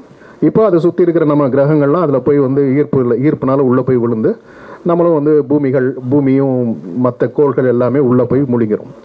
இப்போது ஸ்பேஸ்க்குள்ளே இந்த இருட்டாக பிளாக்காக இந்த நட்சத்திரம் செத்து போய் அப்படியே மிதந்துக்கிட்டே இருக்கும். ஆனால் அதுக்கு கிராவிடேஷனல் புல் அதிகமாக இருக்கிறதுனால அது கிட்ட வர்ற எல்லாமே அதனோட ஈர்க்கப்படும். இதுதான் பிளாக் ஹோலோட ஐடியா. இப்போ இந்த பிளாக் ஹோல் எப்படி வந்து இதுக்குள்ளே வந்து ஈர்க்கும் அப்படிங்கிறது இருக்கு இல்லையா. நீங்கள் அந்த பிளாக் ஹோல் சீன் பார்த்தீங்கன்னா ஒரு பயங்கரமான ஒரு அப்படியே நிரம்பி வழிகிற மாதிரி ஒரு தீக்குழம்பு மாதிரி வந்து ஒரு ஷாட் இருக்கும். அதில் தான் இவங்க ட்ராவல் ஆகி போவாங்க. ஸோ அந்த தீக்குழம்பு தான் ஈவென்ட் ஹொரைசான். தோழர் வந்து சொன்னார் இல்லையா, ஈவென்ட் ஹொரைசான் அப்படின்வாங்க, நிகழ்வுகளின் எல்லை. அங்கே நீங்கள் அந்த இடத்துக்கு போயிட்டா அங்கே வந்து உங்களை வந்து கம்ப்ளீட்டாக உடம்பெல்லாம் உருக்கி, உதாரணத்துக்கு நான் வந்து போயிடுறேன்னு வச்சுக்கோங்க. சுஜாதா தான் சொல்லுவார் அதை. நம்ம போயிட்டோம்னா அங்கே டைம் கிடையாது பிளாக் ஹோலில். ஸோ நீங்கள் வந்து அங்கே லாக் ஆகிட்டிங்கன்னா அப்படியே உங்களை எக்ஸ்டெண்ட் ஆகிட்டே இருப்பீங்க. அதாவது நான் நீளமாகிட்டே இருப்பேன், அப்படியே வந்து என்னோட அளவு வந்து மெல்லிசாகிட்டே இருக்கும். ஒரு கட்டத்தில் டிஸ்இன்டகிரேட் ஆகி, ஆனால் எனக்கு வந்து என்னுடைய மனநிலிருந்து பார்த்தா நான் வந்து அப்படியே அசையாமல் நின்றுட்டு இருக்கிறதா ஃபீல் ஆகும். பட் வந்து கம்ப்ளீட்டாக என்னுடைய உடம்பு, என்னுடைய சிந்தனை எல்லாமே டேட்டாவாக உதிர்ந்து அப்படியே அந்த இடத்துல ஈவென்ட் ஹரைசான்றோம் இல்லையா, அந்த இடத்துல தேங்கிடும். அதுக்குள்ளே வேற ஒன்றும் போகாது. இதுதான் ஸ்டீஃபன் ஸ்பீல்பர்க்கு வந்து ஒரு முக்கியமான பிரச்சனையாக இருந்து அவங்க பெட்லாம் கட்டுவார். அவரோட ஃபெல்லோ சயின்டிஸ்ட் கிட்ட வந்து பெட்லாம் கட்டுவார். ஸ்டீஃபன் ஹாக்கிங் சொல்றதுபடி என்னன்னா, டேட்டா வந்து பிளாக் ஹோல் வழியாக பயணிக்காது அப்படிங்கிறது அவரோட தியரி. இன்னொரு அவர் ஃபெல்லோ சயின்டிஸ்ட், எனக்கு அவர் பேர் தெரியல, அவர் வந்து அதெல்லாம் வந்து டேட்டா வந்து ட்ராவல் ஆகும் அப்படின்வார். ஸோ இதுக்கு வந்து வழக்கம் போல் அங்கே காமெடியாக பெட் கட்டிக்கிட்டு ஏதோ $1000 அது மாதிரி ஏதாவது பெட் கட்டிட்டு அதுக்கப்புறம் தியரி வச்சு பார்க்கும்போது ஸ்டீஃபன் ஹாக்கிங் தோத்துடுறாரு. அந்த தியரி பெட்டையும் வந்து அவர் வந்து கொடுத்துட்றாரு. ஸோ ஒருவேளை இந்த டேட்டா உள்ளே போச்சுன்னா என்ன ஆகும்? இந்த டேட்டா கிட்டத்தட்ட நீங்கள் பிளாக் ஹோலை வந்து அவர் எப்படி வர்ணிக்கிறாருன்னா, அந்த ஃபெல்லோ சயின்டிஸ்ட் வந்து ஒரு ஃபனல் மாதிரி, நம்ம மண்ணெண்ணெய் ஊற்றுறதுக்கு ஒரு ஃபனல் பயன்படுத்துவோம் இல்லையா, அது மாதிரி மேலே இருந்து நீங்கள் ஒரு டேட்டா போடுறீங்கன்னா அது அப்படியே வந்து உள்ளே இறங்கி மறு பக்கத்தில் அதனோட ரிவர்ஸ் ஃபார்மாக வெளியே வரும். ஸோ இந்த சைடு ஒரு ரியாலிட்டி இருக்குது, அதனோட ஆப்போசிட் ரியாலிட்டி இந்த மறுமுனையில் இருக்கும் அப்படிங்கிறது ஒரு அனுமானம், ஹைபோதசிஸ். இதைத்தான் வந்து அவர் வைக்கிறார். இதை தான் பேரலல் ரியாலிட்டின்னு, பேரலல் வேர்ல்டு, பேரலல் ரியாலிட்டி அப்படின்லாம் சொல்கிறதுக்கு காரணம் ஒரே மாதிரியான வாழ்க்கை எல்லா இடங்கள்லையும் இருக்கலாம். 12B படம் பார்த்துட்டீங்க இல்லையா, பஸ்ஸை பிடிச்சோம்னா ஜோதிகா கிடைப்பாங்க, பஸ்ஸை மிஸ் பண்ணால் சிம்ரன் கிடைப்பாங்கன்னு ஒரு கதை வந்து டைம் ட்ராவல் நம்ம ஊரில் எடுத்திருப்பார் 12Bன்னு ஒரு படத்தில். என்னங்க ஸ்லைடிங் டோர்ஸ், ஆமாம். ஸோ வந்து அந்த மாதிரி அதுக்கு என்னென்னா குவாண்டம் சயின்ஸில் என்ன சொல்கிறாங்கன்னா, இப்போ உதாரணத்துக்கு நீங்கள் ஸ்டீஃபன் ஹாக்கிங் ஒரு உதாரணம் சொல்லுவார். ஒரு கோல் போஸ்ட்டில் நின்று ஃபுட்பாலில் வந்து அந்த பெனல்ட்டி கிக் கொடுக்குறீங்க அப்படின்னா, அந்த நபர் வந்து அந்த பாலை கிக் பண்ணுற வரைக்கும் அந்த பால் எங்கே போகுதுங்கிறது யாருக்குமே தெரியாது. ஓகே, அந்த பால் எங்கே வேணாலும் போகலாங்கிற ப்ராபபிலிட்டி இருக்கும். ஸோ அவர் கிக் பண்ணுறாருன்னா அந்த கோல் ஒரு வி ஷேப்பில் இருக்குன்னு வச்சுக்கோங்க, அந்த கோல் வந்து நடுவில் பால் வச்சு அடிக்கிறாருன்னா அந்த மொத்த சான்சஸ் இருக்குல்ல, அது எல்லாமே இருக்குது. இப்போ அவர் எத்தனை உடனே அந்த அந்த அந்த வேகத்துக்கும் அந்த பால் பிக் பண்ணுறதில்ல, அது வந்து ஒரு இன்ஸ்டன்ஸ். அதில் வந்து அந்த பாலில் வந்து போகும், அதில் நம்ம வந்து அந்த பால் அங்கே போகிறத பார்ப்போம், அந்த இன்ஸ்டன்ஸை நம்ம பிக் பண்ணுவோம். ஆனால் அதே நேரத்தில் இந்த சைடு பால் கிக்கான இன்ஸ்டன்ஸும் நடந்துக்கிட்டு இருக்கும். நம்ம வந்து அந்த இன்ஸ்டன்ஸில் இல்லை, அதுக்கு அர்த்தம் வந்து அந்த இன்ஸ்டன்ஸ் நடக்கலைன்னு அர்த்தம் கிடையாது. இதுதான் குவாண்டம், இதுதான் வந்து பேரலல் ரியாலிட்டின்னுவாங்க. நீங்கள் Men in Black 3 பார்த்தீங்கன்னா, அந்த Men in Black 3 பார்த்துருக்கீங்களா? அதில் வந்து ஆக்சுவலாக அந்த டைமென்ஷனல் கேரக்டர் ஒன்று வரும். அவர் வந்து ஒரு எம்டி ஸ்டேடியத்தில் இருந்துக்கிட்டு ஃபியூச்சரில் நடக்கக்கூடிய கேம் வந்து அவர் பார்த்துட்டு இருப்பார். ஸோ தட் அவர் வந்து அந்த இன்ஸ்டன்ஸை வந்து அவர் ரீலீவ் பண்ணிட்டு இருக்கிறாருங்கிற மாதிரி. ஸோ இந்த 3 முக்கியமான அறிவியல் வந்து இன்டர்ஸ்டெல்லாரில் வந்து வர்றது. இதில் ஒரு இன்னொரு சுவாரஸ்யம், நான் வரும்போது ஒரு தியரி படித்தேன் இன்டர்ஸ்டெல்லாரை பற்றின ஒரு தியரி. ஏன்னா இந்த படத்தில் முக்கியமான பேரடாக்ஸ் இருக்குது. இப்போ தோழர் சொன்ன மாதிரி மனிதர்கள் ஃபியூச்சர் ஹியூமன்ஸ் வந்து செயற்கையாக வைக்கிறது தான் வார்ம் ஹோல். அது ஏன் வைக்கிறாங்க அப்படின்னா, மனிதர்களை காப்பாற்றுறதுக்கு. மனிதர்களை காப்பாற்றி அவங்க வந்து ஃபியூச்சர் ஹியூமன்ஸாக மாறணும் அப்படின்னா அதுக்கே வார்ம் ஹோல் தேவை. அப்போ அந்த வார்ம் ஹோலை யார் வச்சா அப்படிங்கிற கேள்வி இருக்கு இல்லையா, இதுதான் பேரடாக்ஸ். இது வந்து இன்ஃபினிட் லூப்பாக போகும் அப்படின்வாங்க. இப்போ நான் ஒரு தியரி ஒன்று படித்தேன், அது சுவாரஸ்யமாக இருந்தது. பேரடாக்ஸஸ்லாம் இல்லாத தியரி. அவங்க வந்து என்ன சொல்கிறாங்கன்னா, இதில் ஹீரோவே டார்ஸ் தான் அப்படிங்கிறாங்க. டார்ஸ்னு ஒரு 4 அந்த இது வருது இல்லையா, ஆர்டிஃபிஷியல் இன்டெலிஜென்ஸ் தான் வந்து ஹீரோ அப்படிங்கிறாங்க. ஸோ இப்போ நீங்கள் நல்லா கவனித்து பார்த்தீங்கன்னா அது பொருந்தி போகிறதுக்குன்னு அவங்க சில இடங்கள் சொல்கிறாங்க. டெஸ்ராக்டில் வந்து டார்ஸை நீங்கள் எங்கேயும் பார்க்க மாட்டீங்க, வாய்ஸ் மட்டும் கேட்டுக்கிட்டு இருக்கும். ஓகேவா? அதுக்கு முன்னாடி டார்ஸ் வந்து விஷுவலாக பார்ப்பீங்க, டெஸ்ராக்டில் மட்டும் வாய்ஸ் மட்டும் கேட்கும். ஸோ அந்த டெஸ்ராக்ட் அனுப்புனதே டார்ஸ் தான் அப்படிங்கிறதான் அதோட அண்டர்ஸ்டாண்டிங். ஓகேவா? அதே மாதிரி லாசரஸ் மிஷன் கேட்டார் இல்லையா தோழர், லாசரஸ்ங்கிறது பைபிளாக வந்து என்னென்னா, லாசரஸ்னு ஒருத்தர் இறந்துருவார், கடவுள் வந்து அவர் உயிர் தெழுப்பார், செத்ததுலேருந்து மீளுவது தான் லாசரஸ்ங்கிறவருடைய கேரக்டருடைய கதை லாசரஸ்னு. இப்போ லாசரஸ் மிஷன் தான் ப்ரொஃபஸர் பிராண்ட் வந்து ஓப்பனிங்கில் வந்து இவர் போய் உள்ளே உட்காரும் போதெல்லாம் பின்னாடி லாசரஸ் மிஷன்லாம் வந்து எழுதி வச்சுருப்பாங்க. இப்போது செத்து போனதுலேருந்து மீளுவது தான் லாசரஸ் அப்படின்னா, இவங்கெல்லாம் செத்து போகலையே, ஏன் வந்து அப்போ லாசரஸ்னு பேர் வைக்கிறாங்க? அழிவை நோக்கி தான் போயிட்டு இருக்காங்க, இன்னும் அழியலை. அப்போ லாசரஸ்ங்கிற பேர் வந்து யார் வச்சிருப்பா அப்படின்னா அவர் வந்து டார்ஸ்ன்றாங்க. ஸோ உலகம் அழிஞ்சிருது, இங்கே இருக்கிற மக்கள் வந்து காலி ஆயிடுறாங்க, இறந்துடுறாங்க. ஆனால் வந்து இந்த மாதிரியான ஆர்டிஃபிஷியல் இன்டெலிஜென்ஸ் இருக்குல்ல, அது அழிய முடியாது, அது ஸ்டில் எக்ஸிஸ்ட். அது ஃப்யூச்சரில் இருந்து மெல்ல மெல்ல ஒவ்வொரு ஆளாக தேர்ந்தெடுத்து அல்லது இந்த சயின்ஸ் சம்பந்தமாக இருக்கக்கூடிய நபர்களை ஏதோ ஒரு வகையில் தேர்ந்தெடுத்து ஒவ்வொரு குடும்பத்தில் இருந்து அந்த ஆட்களை வந்து மீட்பதற்கு அது வந்து ஒரு முயற்சி எடுத்து ஒவ்வொருத்தரையும் எடுத்து கொண்டு வருது அப்படிங்கிற மாதிரி ஒரு தியரி வைக்கிறாங்க. இப்போ வந்து நான் சொன்னால டைம் ட்ராவலில் வந்து ஃப்யூச்சரில் வந்து போகும் அப்படின்னு, பேக்கில் போகாது அப்படின்னு. பேக்கில் போகிறதுக்கு ஒரு விஷயம் தேவை, அதுதான் கிராவிட்டி. அந்த கிராவிட்டியை கனெக்ட் பண்ணுறதுக்கு மனுஷனோட டைமென்ஷன் தேவைப்படுது, அதுதான் லவ். நீங்கள் மர்ஃபியோட கனெக்ட் பண்ணோம்னா மர்ஃபியை தெரிந்த ஒரு நபர் வந்து அங்கே இருக்கணும், அதான் கூப்பர். அதெல்லாம் டெஸ்ராக்டில் வச்சு அவனை வச்சு மர்ஃபியோட லைஃப் வந்து கனெக்ட் பண்ணுவாங்க. நீங்கள் அங்கே வந்து டாக்டர் மேன் வச்சிங்கனாலோ பிராண்டை வச்சிங்கனாலோ மர்ஃபியோட லைஃப்பில் அது என்ன இன்ஸ்டன்ட்டில் கனெக்ட் பண்ண முடியுங்கிறது அவங்களுக்கு தெரியாது. ஸோ அந்தந்த நபரை அந்தந்த யார் தேவையோ அவங்கள கொண்டு போகிறதுக்கு அந்தந்த நபரை வச்சு அந்த ஆட்களை வந்து எடுக்கிறாங்க அப்படிங்கிற மாதிரியான ஒரு தியரி வைக்கிறார். ஸோ இப்போ இந்த கணக்குப்படி பார்த்தீங்கன்னா ஆர்டிஃபிஷியல் இன்டெலிஜென்ஸ் தான் வார்ம் ஹோல் வச்சுருக்கு. ஆர்டிஃபிஷியல் இன்டெலிஜென்ஸ் தான் இந்த டைம் இன்ஸ்டன்ஸை பிக் பண்ணி கூப்பரை வந்து அனுப்புது. ஏன் என்னங்க இல்லை, அந்த கிராவிட்டி ஹார்னஸ் இவர் ப்ரொஃபஸர் பிராண்ட் சொல்கிறார் இல்லையா, அந்த ஈக்குவேஷனே வந்து பார்த்தீங்கன்னா இட்ஸ் ஃபார் ஹார்னஸிங் கிராவிட்டி. உலகம் அழிஞ்சிருது, இப்போது திரும்ப அதை ரீக்ளைம் பண்ணி இந்த உலகத்தை அழிகிறதுக்கு முன்னாடி மனிதர்களை வெளியே கொண்டு வர்றது திட்டம். அதுக்கு கிராவிட்டி தேவை, கிராவிட்டி பற்றின டேட்டா தேவை. அந்த கிராவிட்டி பற்றின டேட்டாவை குவாண்டம் டேட்டாவாக பிளாக் ஹோல்லேருந்து எடுக்கணும், அதுக்கு ஒரு ஆள் தேவை. அது வந்து கூப்பரின் வழியாக வந்து எடுக்கப்பட்டு அது வந்து மகளோட மர்ஃபிக்கு வந்து அனுப்பப்பட்டு அவ ஈக்குவேஷனை வந்து சால்வ் பண்ணி, அதுதான் உங்களுக்கு நல்லா பார்த்தீங்கன்னா இந்த படத்தில் ஹேபிட்டபிள் பிளானட் பற்றியே பேசிகிட்டு இருப்பாங்க. ஆனால் படம் முடியும் போது யாரும் ஹேபிட்டபிள் பிளானட்டில் இருக்க மாட்டாங்க, ஸ்பேஸில் வேற ஒரு டைமென்ஷனில் இருப்பாங்க. ஸ்பேஸில் வேற ஒரு டைமென்ஷனில் அது வந்து நம்ம இப்போ கூட ஏதோ ஒரு பாட்டு எடுத்திருந்தாங்களே நம்ம ஊரில், அதை வந்து சங்கர் படுத்துட்டாருன்னு நினைக்கிறேன்ல, கேம் சேஞ்சர்லாம். அதாவது இவ்வளோ ஒரு அற்புதமான காட்சியை நம்ம ஊர் மக்கள் வந்து அதை என்னவா படம் எடுக்கிறாங்கன்றது இருக்கு இல்லையா. ஸோ இங்கேருந்து வந்து ஒருத்தர் கிரிக்கெட் விளையாடினா எது மேலே இருக்கிற வீட்டு கண்ணாடி வந்து போய் பால் உடைக்கும். ஸோ இந்த மாதிரி ஒரு கிராவிட்டிலாம் வந்து பெண்ட் பண்ணக்கூடிய ஒரு சர்ஃபேஸை உருவாக்கி அது வந்து கூப்பர் ஸ்டேஷன் அப்படின்னு ஸ்பேஸில் மிதந்துட்டு இருக்கும். ஓகே, இது ஆமாம், அது கிராவிட்டி பெண்டிங், அது வந்து ட்ரீம் சீக்வன்ஸ்க்கு வரும். இல்லை, இது வந்து ஏன் வந்து ஹேபிட்டபிள் பிளானட் தேடிக்கிட்டு இருந்த, ஆமாம், ஹேபிட்டபிள் பிளானட் தேடிட்டு இருந்த நாசாவும் சரி மனிதகுலமும் சரி ஏன் படம் முடியும் போது ஒரு பிளானட்டில் வாழாமல் கூப்பர் ஸ்டேஷன் ஸ்பேஸில் வாழ்ந்துட்டு இருக்காங்க அப்படின்னா they are yet to reach the habitable planet. ஓகேவா, இதுக்கு வந்து இதெல்லாம் வந்து தொகுத்து இதெல்லாம் வந்து பின்னாடி வந்து ட்ராவல் பண்ணி ஆர்டிஃபிஷியல் இன்டெலிஜென்ஸ் பண்ணுறதாக ஒரு தியரி சொன்னாங்க. இதில் வந்து அவர் அந்த தியரியில் இன்னொரு விஷயம் சொல்கிறாரு, நமக்கு எல்லாருக்குமே ஆர்டிஃபிஷியல் இன்டெலிஜென்ஸ் பற்றி ஒரு பயம் இருக்கும். ஆர்டிஃபிஷியல் இன்டெலிஜென்ஸ் வந்து எந்திரன் ரஜினிகாந்த் மாதிரி ஆயிடுச்சுன்னா என்ன பண்ணுறது அப்படிங்கிற ஒரு பயமெல்லாம் இருக்கும் இல்லையா.